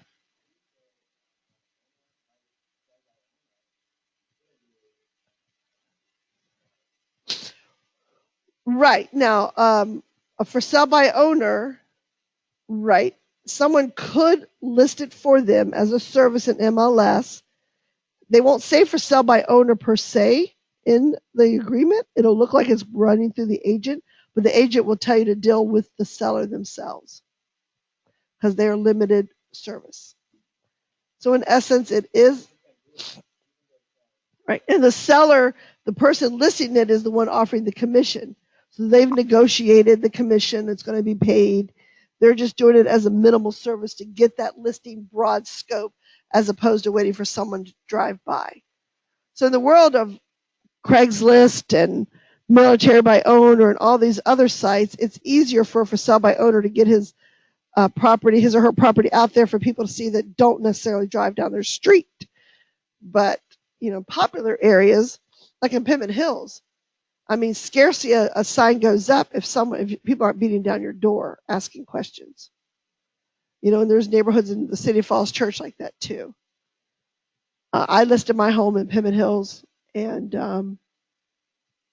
I mean, my husband put the sign up that morning. I was going to put the MLS, had coming soon on. I had builders knocking on my door trying to tell me how much they're going to pay me for it. And I'm like, well, yeah, but that's not the price.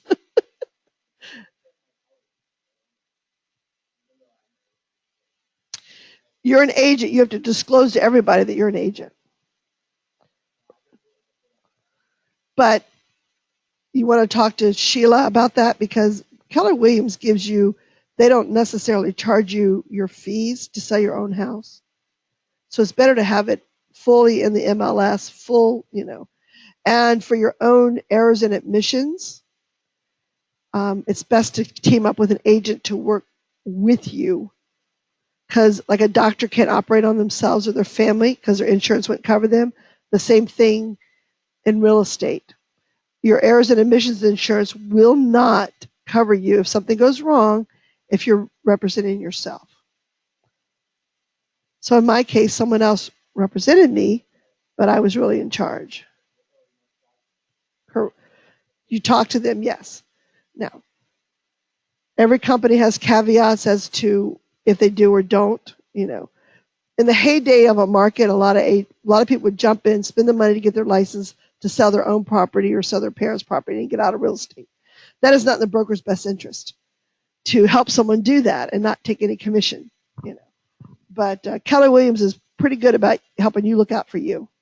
Okay.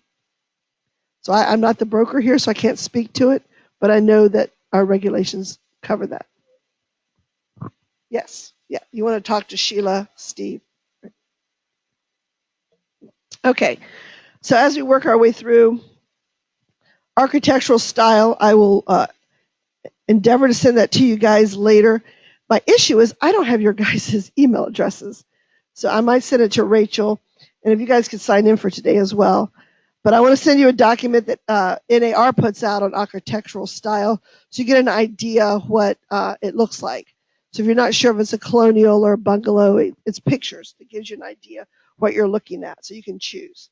Again, ask your client, look at the previous listing and see what they called it. Look at multiple listings in the area that you're selling and see what they call them. Okay? If you're not familiar with house styles. Dwelling type, okay, is it an attached or row house or is it a townhouse? So some areas call an attached or row house a townhouse. So in DC, it might be more common to say attached or row house, where in Virginia, it might be more common to say a townhouse.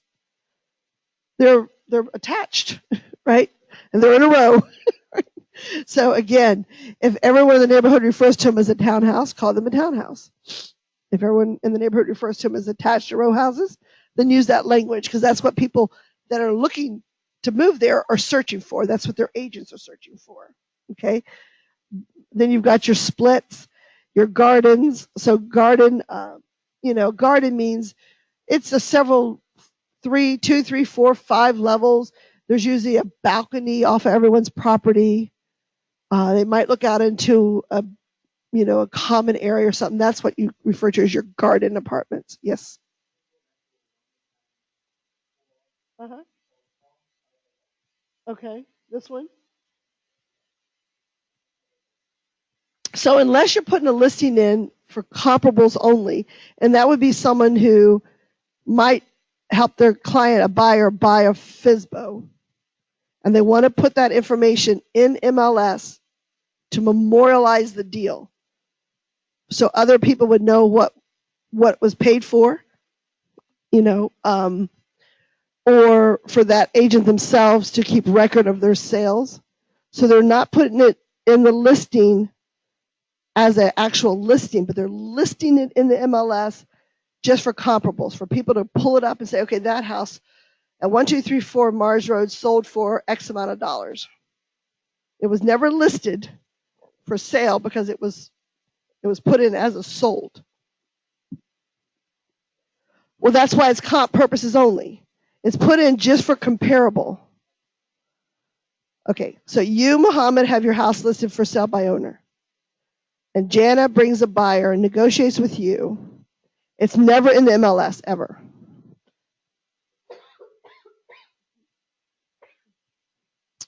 But Jana wants to keep track of her business. She thinks, okay, I got a good deal with Muhammad. We got a great price. I want other people that are comping this neighborhood to know what was in the house. Or there might be your neighborhood that you like to farm. So you want people to understand what the house entailed. So you, Jana, Muhammad has nothing to do with it as the FSBO. But you, Jana, can decide, I want to put this in MLS for comp purposes only, comparables. Okay? So you can put it in MLS as a comparable. And by checking comp purposes only, MLS will extract all the excess information that you do not have to enter in. It is a quicker entry, okay? But if you're keeping track of your sales, so let's say by entering this as comp purposes only, it takes you from a $3 million sales, or maybe you're at 2.5 and it puts you at $3 million. And you can get recognition from your peers through MVAR. Well, you might want to put it in there. It may not even be for comp purposes only. It may just be for your own benefit to show what your sales are. Okay, so that's what that's for. It's a quicker entry of the listing agreement by clicking comp purposes. You don't have to enter as much information. It's a quicker, but does give the buy and sell. The other way to find out if what a house sold for is to go to the tax record. And you organize them by transaction date, or you look for their date. And nowadays, they're getting online pretty quickly in Fairfax and Arlington. So if a house is a bit of FSBO in your neighborhood, you can actually go into the tax record and see what the house sold for. Okay, if you're trying to do a comparable for a client. Okay, now you remember, now in a FSBO situation, there's no listing agreement, so that commission's been cut out, but there's some commission that's paid to the buyer's agent. It may have only been $1,000. But you might want to have done the deal because your client has a house to sell. Okay? All right. So any other questions there? Okay. Sorry, guys, online if we're moving back and forth too quickly.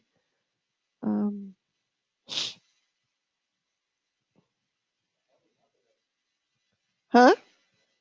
It's a good market. It's always a good market. Depends on your neighborhood. When people ask you this in the grocery line, I'd be glad to check that out. What neighborhood are you looking at? What neighborhood are you concerned about? Every day has the interest rate gone up? Has it gone down? What is it today? And the housing. Every little pocket of neighborhood's different in our area. We could be in a seller's market, and 10 miles from here, we could be in a buyer's market. But right now, I think we're pretty much in a seller's market across the board. And if you guys haven't seen, they sent out slides the other day from the sales meeting, the team meeting. Did you guys see those? Okay. So dwelling type, again, if you're not sure, investigate.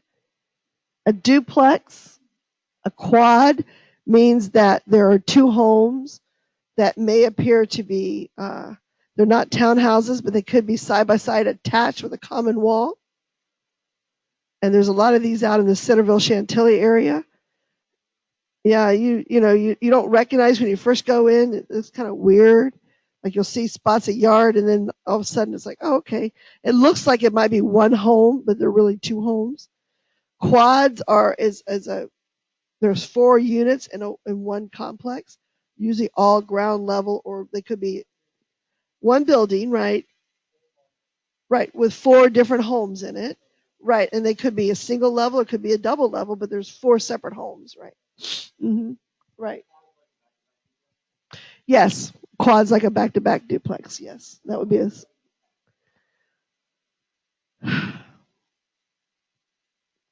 We don't have those around here so much. There's some appendage to it. There's something that's there. So, yeah, I've never come across a semi-detached. To me, is that another term for? I've thought about this before, and I've never stopped to look it up. Is that another term for a duplex? It's kind of weird. It's a good question. A triplex, 3 units together. Let's see. Over a storefront, you see these in DC a lot. There might be a unit over a 7-Eleven or something. A lot of times those are sold commercially.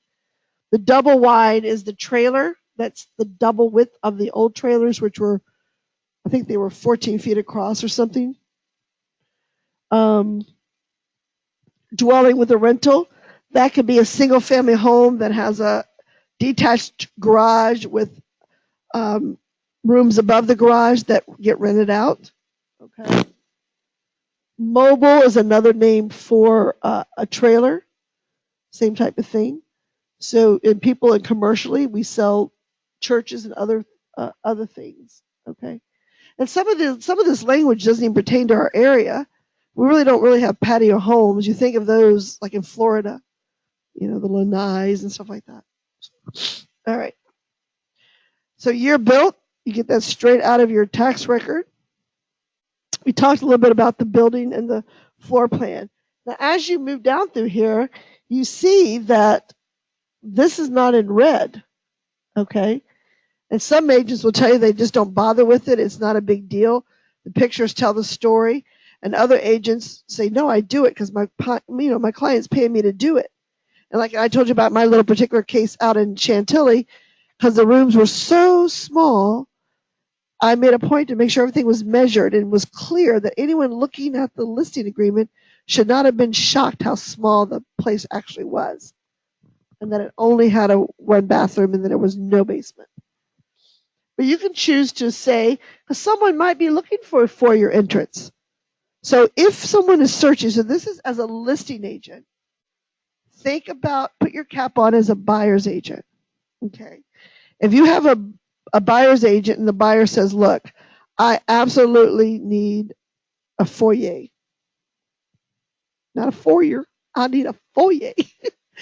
And, I want a living room, and I do not want a split, and they're given all the particulars, and I want 4 bedrooms, and I want 3 baths, and a half bath, and a garage. So they're getting very detailed as to what they want.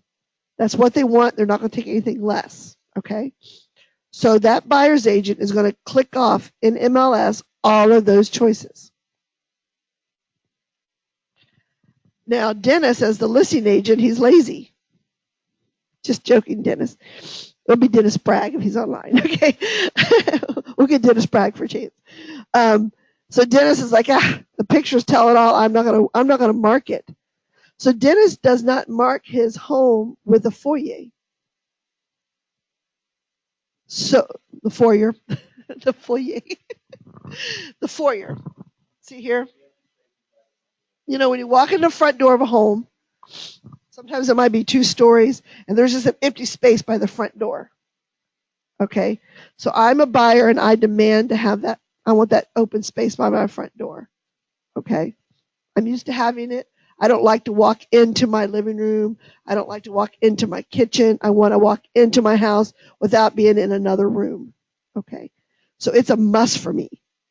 But if Dennis Bragg, as the listing agent, does not mark that in MLS, and my client wants me to look for only properties that have that, it will not bring up Dennis's property.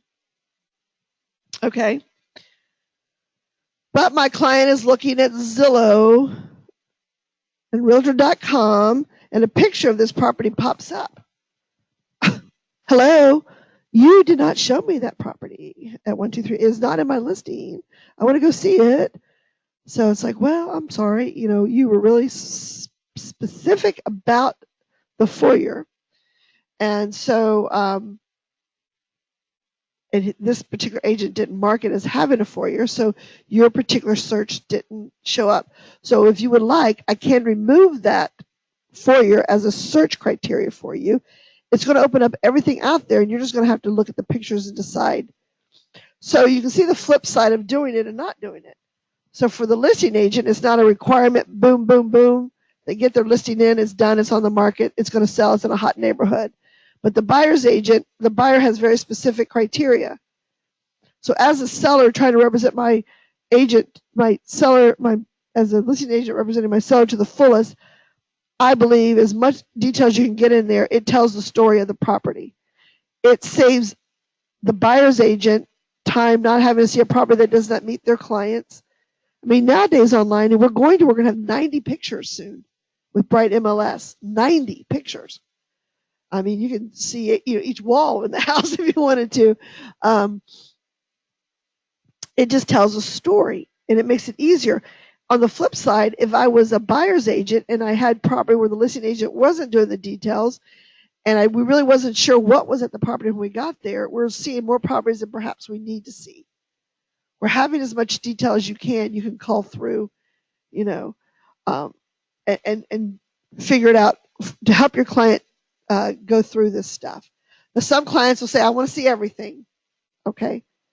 Yeah, just give me everything in my price range for a single family home in Falls Church, Fairfax, and Arlington. That's a huge amount. Okay. Hundreds of properties if they're anywhere between 500 and 700, So you say, okay, I can certainly do that. But let's talk about your absolute must-haves. Do you absolutely need a garage? Okay, well, let's at least put the garage there. What is your absolute bedrooms? What is your minimum amount of bathrooms? And then start culling down a little bit of those searches. Some people have all the time in the world and they want to see everything. And they're going to see it anyway because all they have to do is go out to the online sites and punch in their own criteria and see it.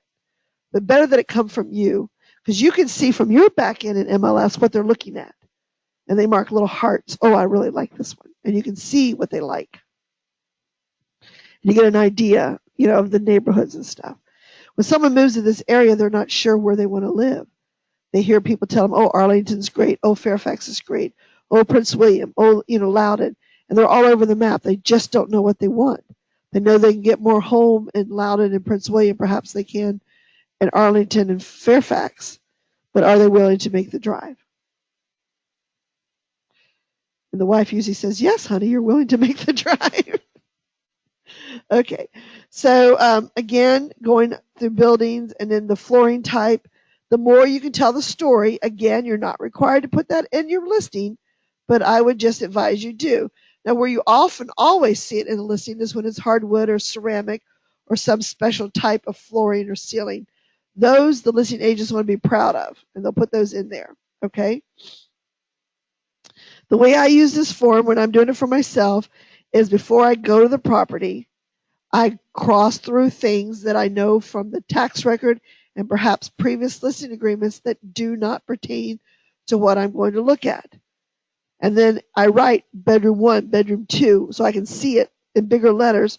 So as I run through the property, I can quickly flip through this 19-page document and get it filled out quickly. Okay? Again, when it comes to your cooling fuel and your cooling systems and your heating fuel and your heating systems, you need to start familiarizing yourself over time with what these different systems look like. You're not an expert now, but bless Google. It's out there. Research. Yes, Mohammed.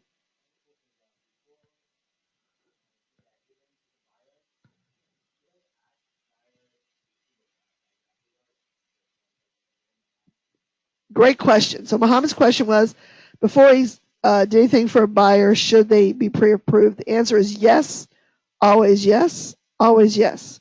Don't waste your time.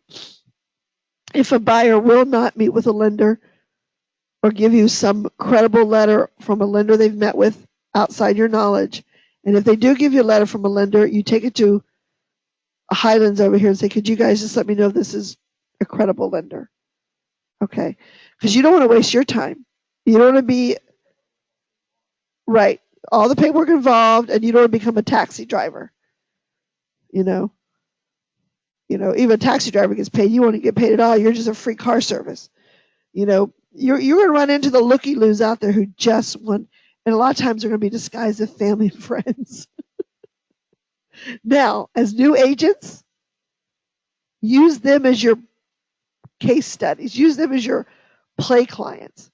If you have a sister, a brother, a cousin, a friend, let them to pretend to be your client, and you set up a search for them, and have them contact you to go see certain properties and go show them.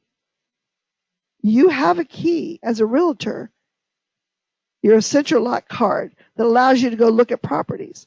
Now, you don't need an excuse to have a client along. You can call the listing agent up and say, I'd like to preview your property for a client, or I just like to preview your property. Okay.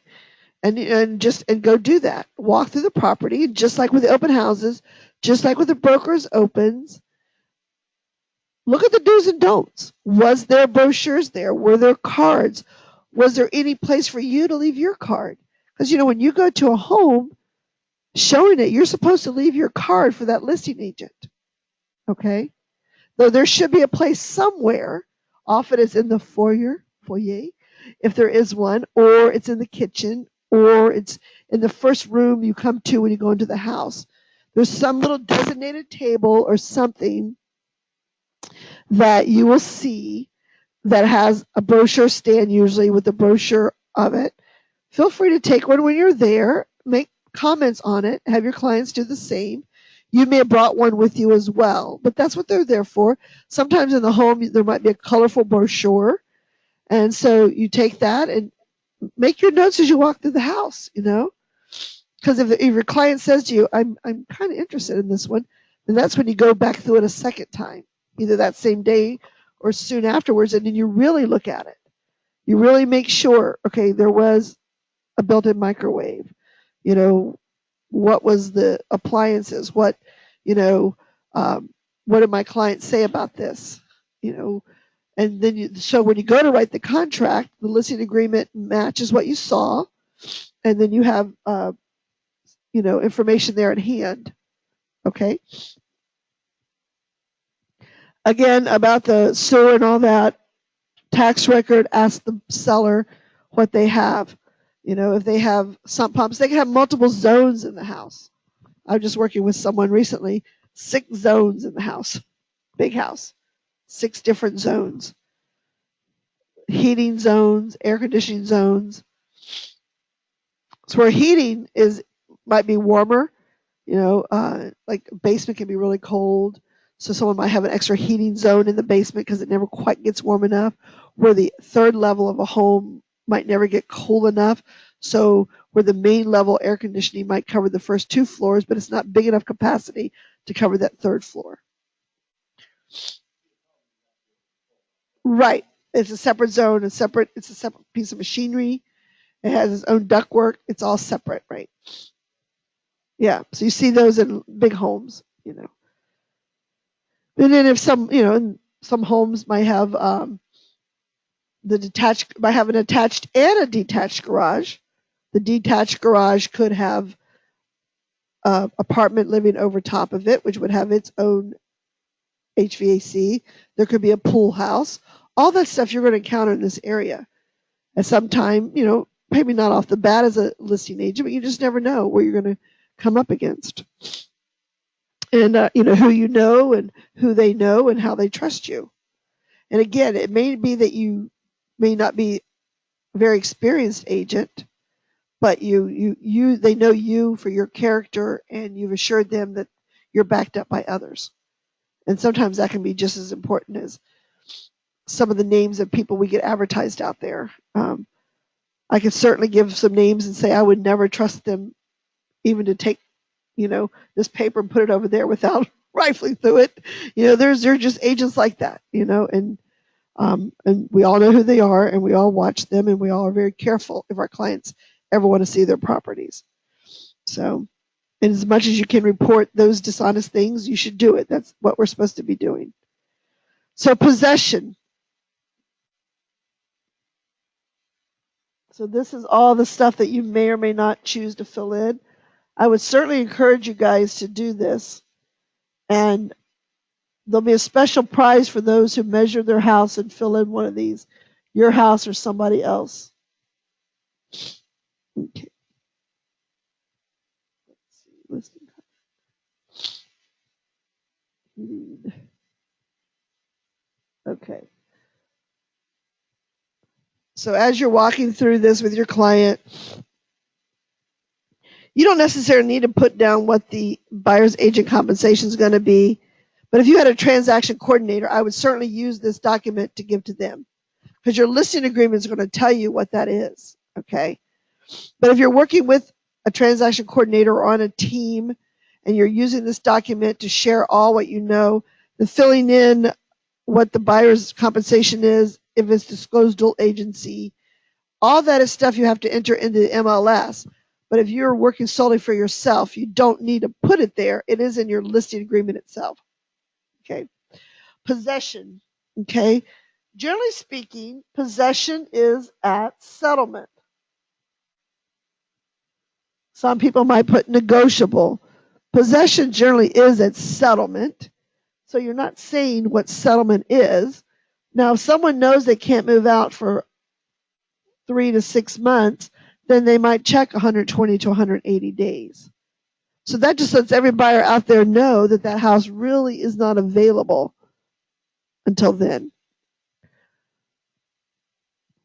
But they want it on the market for some reason. They might want to rent back themselves, the sellers. 31 to 60 days. That would probably be the most common one you might see if someone chooses to do that. Most time you see the word settlement, and then therefore it becomes negotiable between the parties. A buyer's agent would call up the listing agent as they're preparing an offer and say, "Hi, Susie, this is Debbie. We loved your house. My clients would like me to make an offer. Couple questions for you. I see you have, possession at settlement. What is your seller's best case scenario?" "Oh, okay. They would like to settle by the end of February. Great. Yeah, I think that'll work for our, does it matter if we settle, like on the 24th, or does it need to be closer to the 28th? Okay, great. All right. And so you do that ahead of time. That saves all that cross-hatching on the offer. It puts you in the forefront with that listing agent that starts that communication. It's a friendly communication. You're trying to meet their needs as well. Or you might say, I've got some great buyers. They're looking at a March 15th close. Does that work for your sellers? And they say, well, they really would prefer March 7th. Could you guys do that? And then both sides have to decide how important it is. Maybe there's no other offer on the table, and the seller's going to say, okay, we'll take the March 15th. That type of thing. But the more communication you have, and then on the flip side, the listing agent should, when you get your documents over here, your DPOR, residential disclosure, and your lead-based paint, as a buyer's agent, when I go to look at that property online, I should be able to click over to my right and pull down those two documents and add them to my offer. I should not wait to send my offer over to the listing agent and then the seller send them back for my client's signature.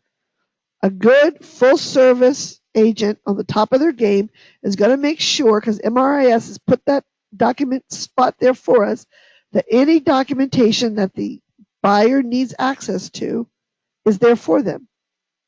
Some listing agents have gone so much as to add the EPA lead-based paint book to their documents all the time when the house is built before 1978, just in case that buyer's agent has never given it to their client. It's there. Okay. So good listing agent, you're going to put your documents there. A good buyer's agent, they're going to check the website. They're going to see what documents are there. Sometimes a sheet of preferred settlements might already be there. Sometimes a sheet of all the upgrades in the house could be there. So that's another portal of communication that the listing agent and the buyer's agent have access to that the general public does not. Those documents do not bleed out through the websites. Okay. All right. So showing instructions. What does your client say? You as the listing agent need to listen to your client. Now, in some high dollar properties, it might be by appointment only. In a house that might have daycare in it, it might be by appointment only. So the seller may say to the listing agent, I need you to be here in the house when the buyers come. And oh, by the way, I will take the kids to the basement, but I cannot leave the house with the kids. I have a daycare I run throughout my house, and this is the situation. I've showed houses like that where the kids they'll gather the kids to set them to watch a movie, and there's guardians there with the children. They never leave the children's sight, and we've gone through to look at the house. But the listing agent was with us, just so that they took us downstairs first where the kids were, and then we were free to walk around the house by ourselves. But everyone's different. Appointment only, call first, there's alarm code. So any of those that pertain that you were going to check off. Is there a lock box? Is it a combo box? Is it a central lock? Did you buy someone's old other type of lock box that we used to have? Is there a sign on the property or not? So anything you can add to the showing instructions to help any potential buyer and their client.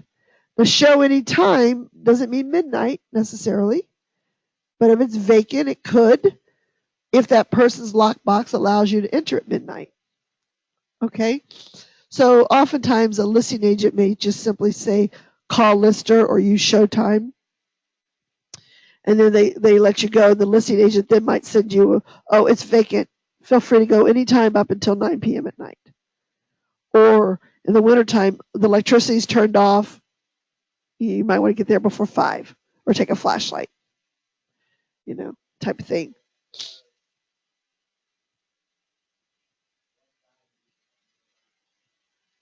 Well, that's the seller's discretion. So the seller may say, I get home at 6 and I don't want people in my house after 6. Right? So an agent can set their lockbox not to be unlocked after a certain time. Right. A seller could say, I have Fridays off. I do not want anyone in the house on Friday. So you would say show Sunday, Monday, Tuesday, Wednesday, Thursday, Saturday, and Friday you can't see.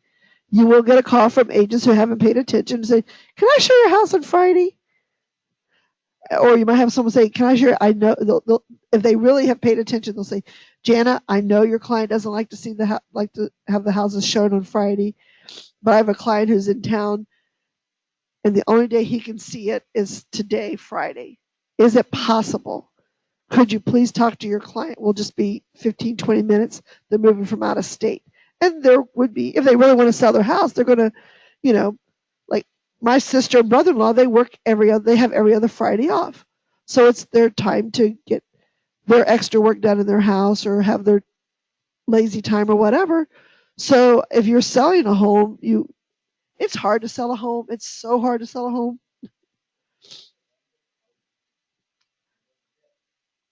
Right. So you mean you have someone who has a renter? Huh? Right. You have a house and it's rented by somebody? Right. Right. Okay. Well, you have to talk to your renter. You need to show them in the lease where it says that you have the right to put your house on the market. They also have tenant rights.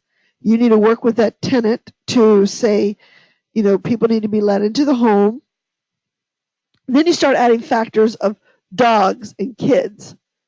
So if you have a latchkey kid that comes home from school at 3 o'clock and they're in the house from 3 to 5 by themselves, then chances are you're not going to be able to show the house from 3 to 5. Okay.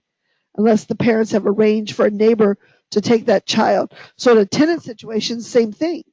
The tenant may say, "Mohammed, I work from home. I'm on conference calls every day between 10 and noon."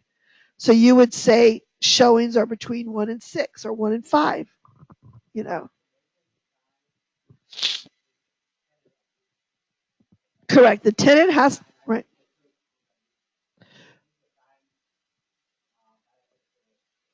Correct. You want to be as amicable as you can with your tenant because you want your tenant to buy into you selling the house.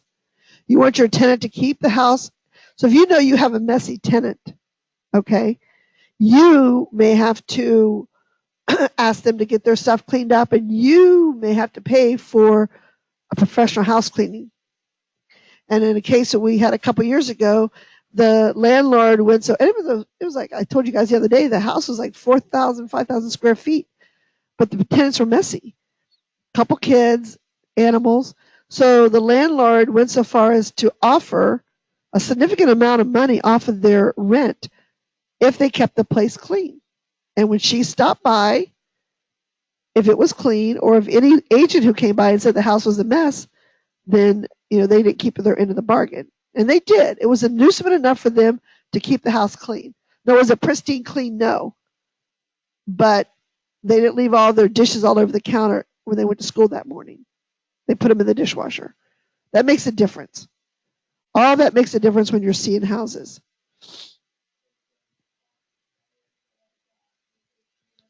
Right.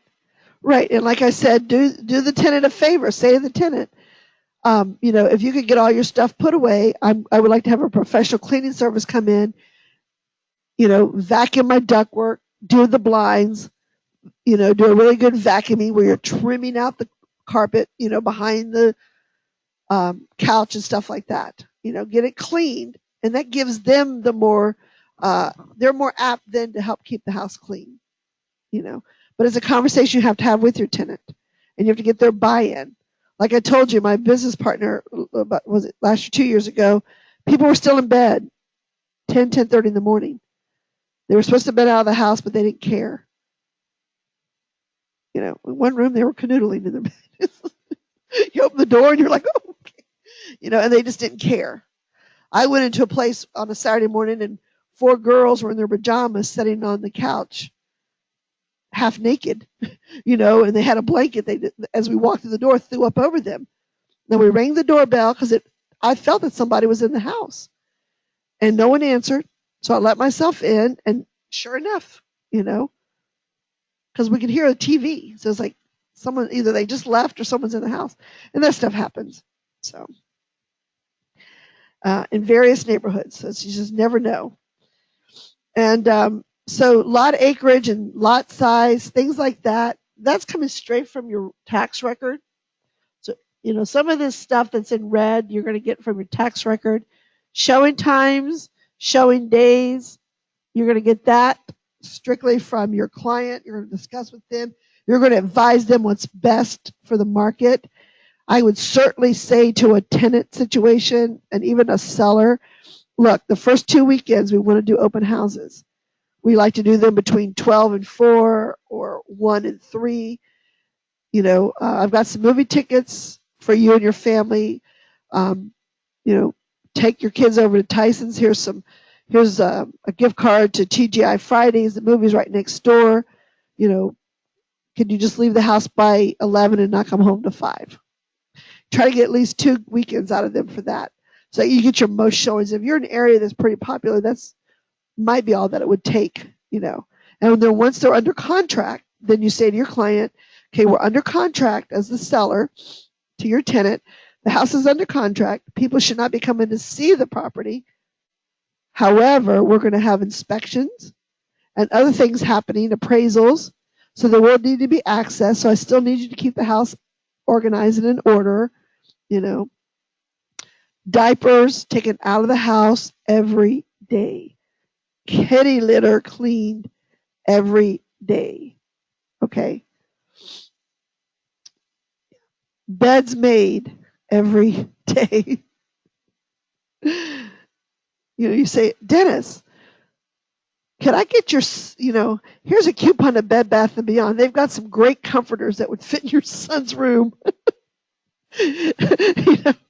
That ratty sheet that he sleeps under is not cutting it. Because somewhere along the way, the mom's probably bought us comforter and the kid's done something with it. It's down in the basement where they go down there and play games or something. I had to do that with one of my clients. I said to him, let's look in your linen closet. We need to find something to put on your bed because what you have doesn't cut it. And then when he was going around with me, and he called me because, oh, by the way, I just want to let you know, I went and bought myself some nice looking pillows. Oh, good. He had like a pillow from his childhood. He was 30-some years old that he had just been sleeping with, and it was terrible looking. But you live and learn, and you teach. So, and you are teaching. You're teaching your clients, both buyers and sellers. You're educating them. Okay. So, moving forward down through. I know it's boring, guys. We're almost got through this. Okay, photo options. Oh, I'm sorry, back up here. Internet. We talked about this a little bit during our listing agreements, but, does it authorize the listing to be on the internet? Yes or no? Does it authorize blogging features? Does it authorize people giving an estimate on the home? Those are two things I would say no to, but again, it's your client, your business. Zillow gets it wrong a lot in our area. They don't know the nuances of where we are as in other areas or metropolitan areas around the country. So it's really kind of hard. Do most of you know where Great Falls is? Okay, so when you hit 29 in Great Falls, you're on the, which is Washington Street in Great Falls, just up here. Yeah, Great Falls Street. So when you hit 29 in Great Falls Street, just a little bit down the road, you've got Arlington. A little bit up this way, you've got Fairfax County, which is Falls Church, and then you've got us here at the City of Falls Church. And as you make your way down Great Falls Street, when you've got 3-digit numbers, you're in the City of Falls Church. Then all of a sudden, your numbers change to 4-digit numbers, different colors, street signs. Well, then you go into Fairfax County. And then as you go down further, some parts of the street might be Falls Church and other parts of the street might be McLean. And there are different price points. Homes can be right across the street from each other, and in our area can have a different price point. Okay, so that's all comes with education. If you come against one of those situations, that's your call out to a friend. Help me. Dear experienced agent, is there a reason why this house on this side of the street is $100,000 less than the house on that side of the street? It could be what school that house goes to. That makes all the difference in the world. And people who don't know our area, appraisers, when the laws changed after the crash, we had a lot of issues with appraisers not knowing our area and getting things wrong. Okay. So again, blogging and such, let your client talk to them, but give them the reasons why it may not be a great idea. Photo options. Lister will upload or no photo per seller. So if there's no photo per seller, the seller does not want a photo, you need to put it in there. And then put that there. But a lister will upload photos. You have a limited amount of time to get the photos in there. Now, if your photographer is not going to get there for a couple of days, just take a main photo from your phone or your camera and put the main photo up there, because there's a time limit to get your photos in. Okay, I don't remember what it is. Especially now we're going to 90 photos. That's incredible to me that we can have 90 photos.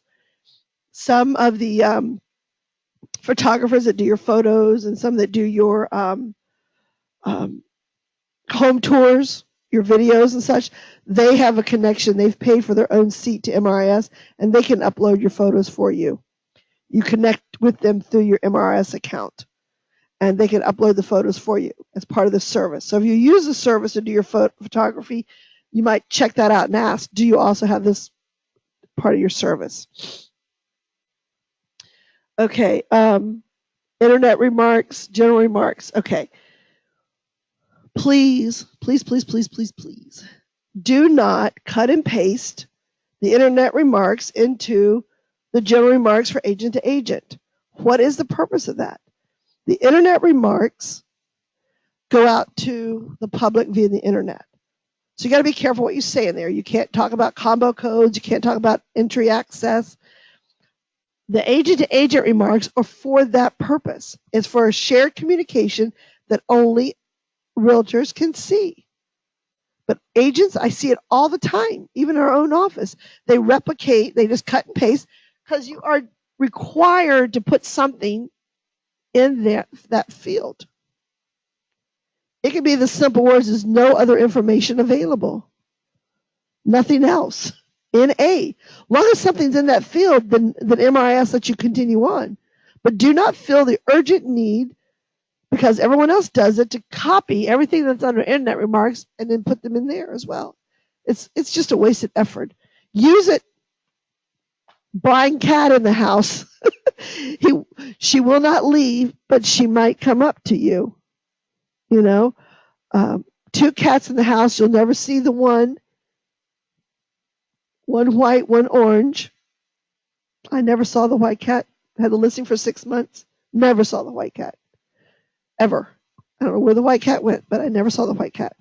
But stuff like that, you put those notes, or, there is a combo, please call me for the number, that type of thing.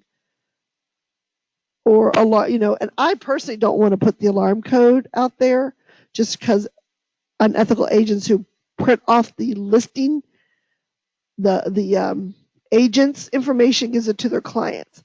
So when you go online to MRIS and you go to print off a listing, there's several types of listings. One is for agents only, and then one's for customers. You never give your customer the agent copy, because it has private information that are for agents' eyes only. Okay, but there are agents that do that. So you don't want to be the one who has an alarm code in your general remarks that could get out there to the public. Okay. So listing, rental transactions. So just like Muhammad was asking, there's a whole set of things for rentals. Lot and acreage is required, but that generally comes from the tax record. So when you enter your listing agreement into Keystone, it's going to ask you to find your property by last name and address, and it's going to say, okay, here's your options, and click on this plus sign to bring in the tax record for this property. So if you have 3 Jonases who own property on Mars Road, you're looking for 1, 2, 3, 4 Mars Road that's owned by the Jonases, right? They could own the property next door, so you're very careful as to which tax record you pull in. I was working on something the other day and it said no tax record available. And I thought, why? Why isn't there a tax record available? Because that agent just was, I use the word lazy. I don't know what they were thinking, but it was there. There's a tax record for that property. So why? So it makes me suspicious. Why did that agent not use the tax record? Were they trying to change something up? So if the room size is different in the tax record than what's online, you explain that in the general remarks. Okay? House was upgraded. Square footage is now 2,500 as opposed to 1988. You know, permits available. See attached documents. Parking, okay, pretty straightforward. What is the parking situation? Is it concrete? Is it asphalt? Again, all the details are not required. Here, is parking included in the listing? Yes or no? So if it's a driveway, a carport, a garage, it's included in the listing. But if it's a condo, the parking may not be included, or a townhouse included in the listing. Now, if the townhouse has a driveway, chances are it's included. But is the townhouse also a condo? So again, just things that one day you're going to say, oh, Deb mentioned something about that.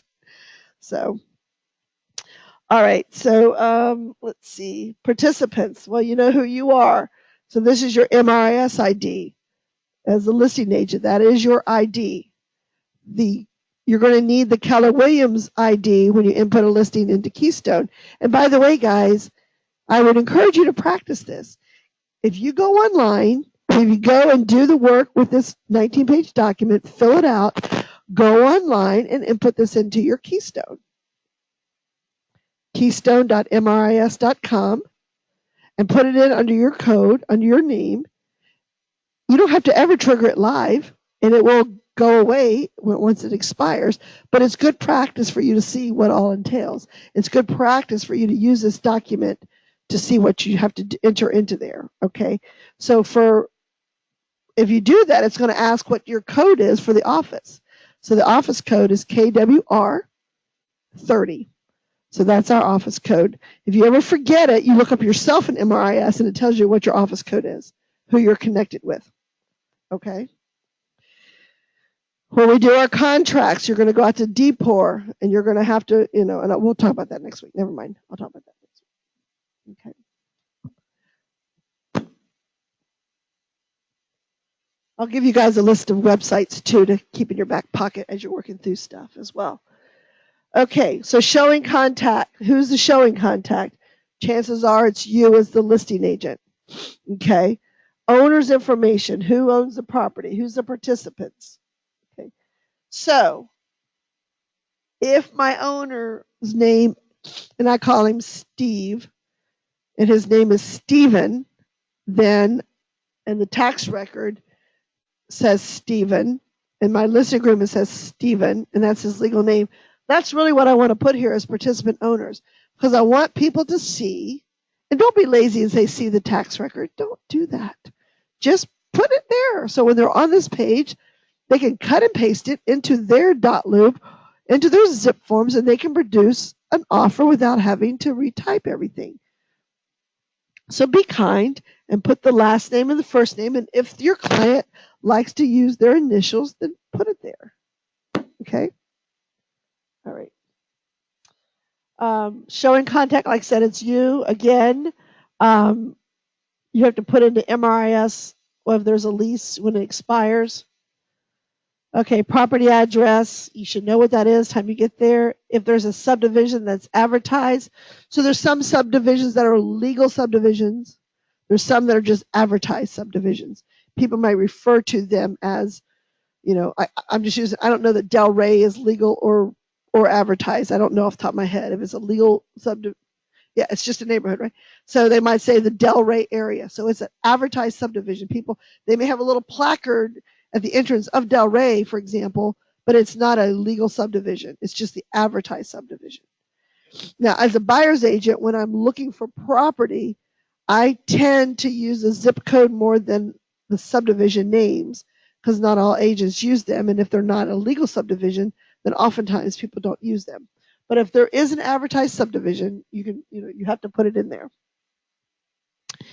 online now. You can click on a little form and it takes you out to the school's website that helps you locate what schools feed to this home. Okay.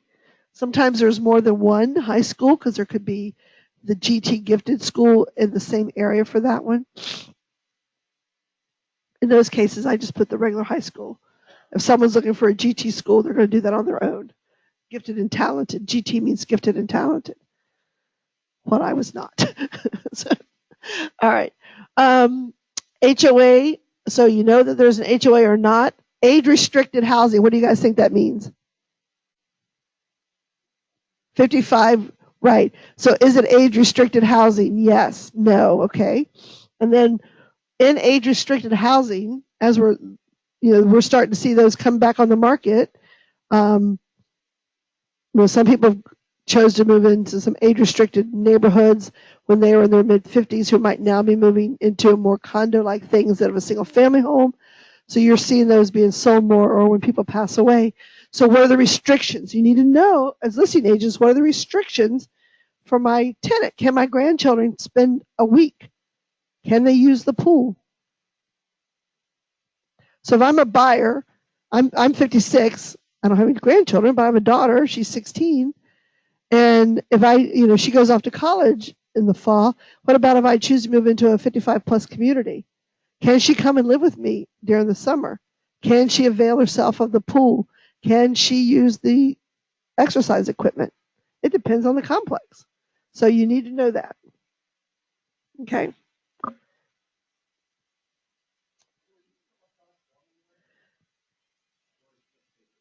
It's in MRIS.com, left-hand side under Keystone. Okay. I use it electronically using my Adobe. Yeah. I've asked MRIS. I'm hoping once we get into Bright MLS that someone will make this. Most agents have no idea this document exists. No, it's strictly a PDF. Right. Right. Yeah. All right. So we talked about ADC map, county. Again, the county comes from your tax record. So if you're not sure of the house you're looking at, State of Falls Church or Fairfax, the tax record is going to tell you. Okay. Are agricultural taxes due? Again, if it's not an agricultural area, it's going to be no.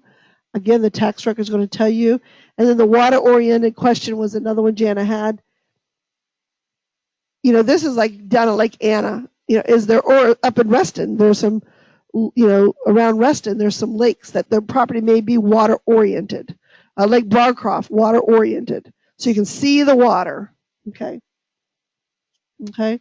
And then the name of the body of water, is there a particular name? Again, this stuff, it's not read, it's not required. But if you have an area that has docks and slips and stuff, and it's part of what you're selling or you want to advertise it, by all means, you should fill it in, because if a buyer's looking for that, then they're going to look. I want a home that's got a dock and a slip available, right? All right, that laborious 19-page Keystone profile sheet. It's useful. I can guarantee you, I think you're probably only in the neighborhood of about 15 to 20% of agents that even know the form exists. And this is coming from the people at MRIS. They said agents just don't know that it's there. They don't use it. They don't investigate enough. So I always use it in training because I think it's invaluable.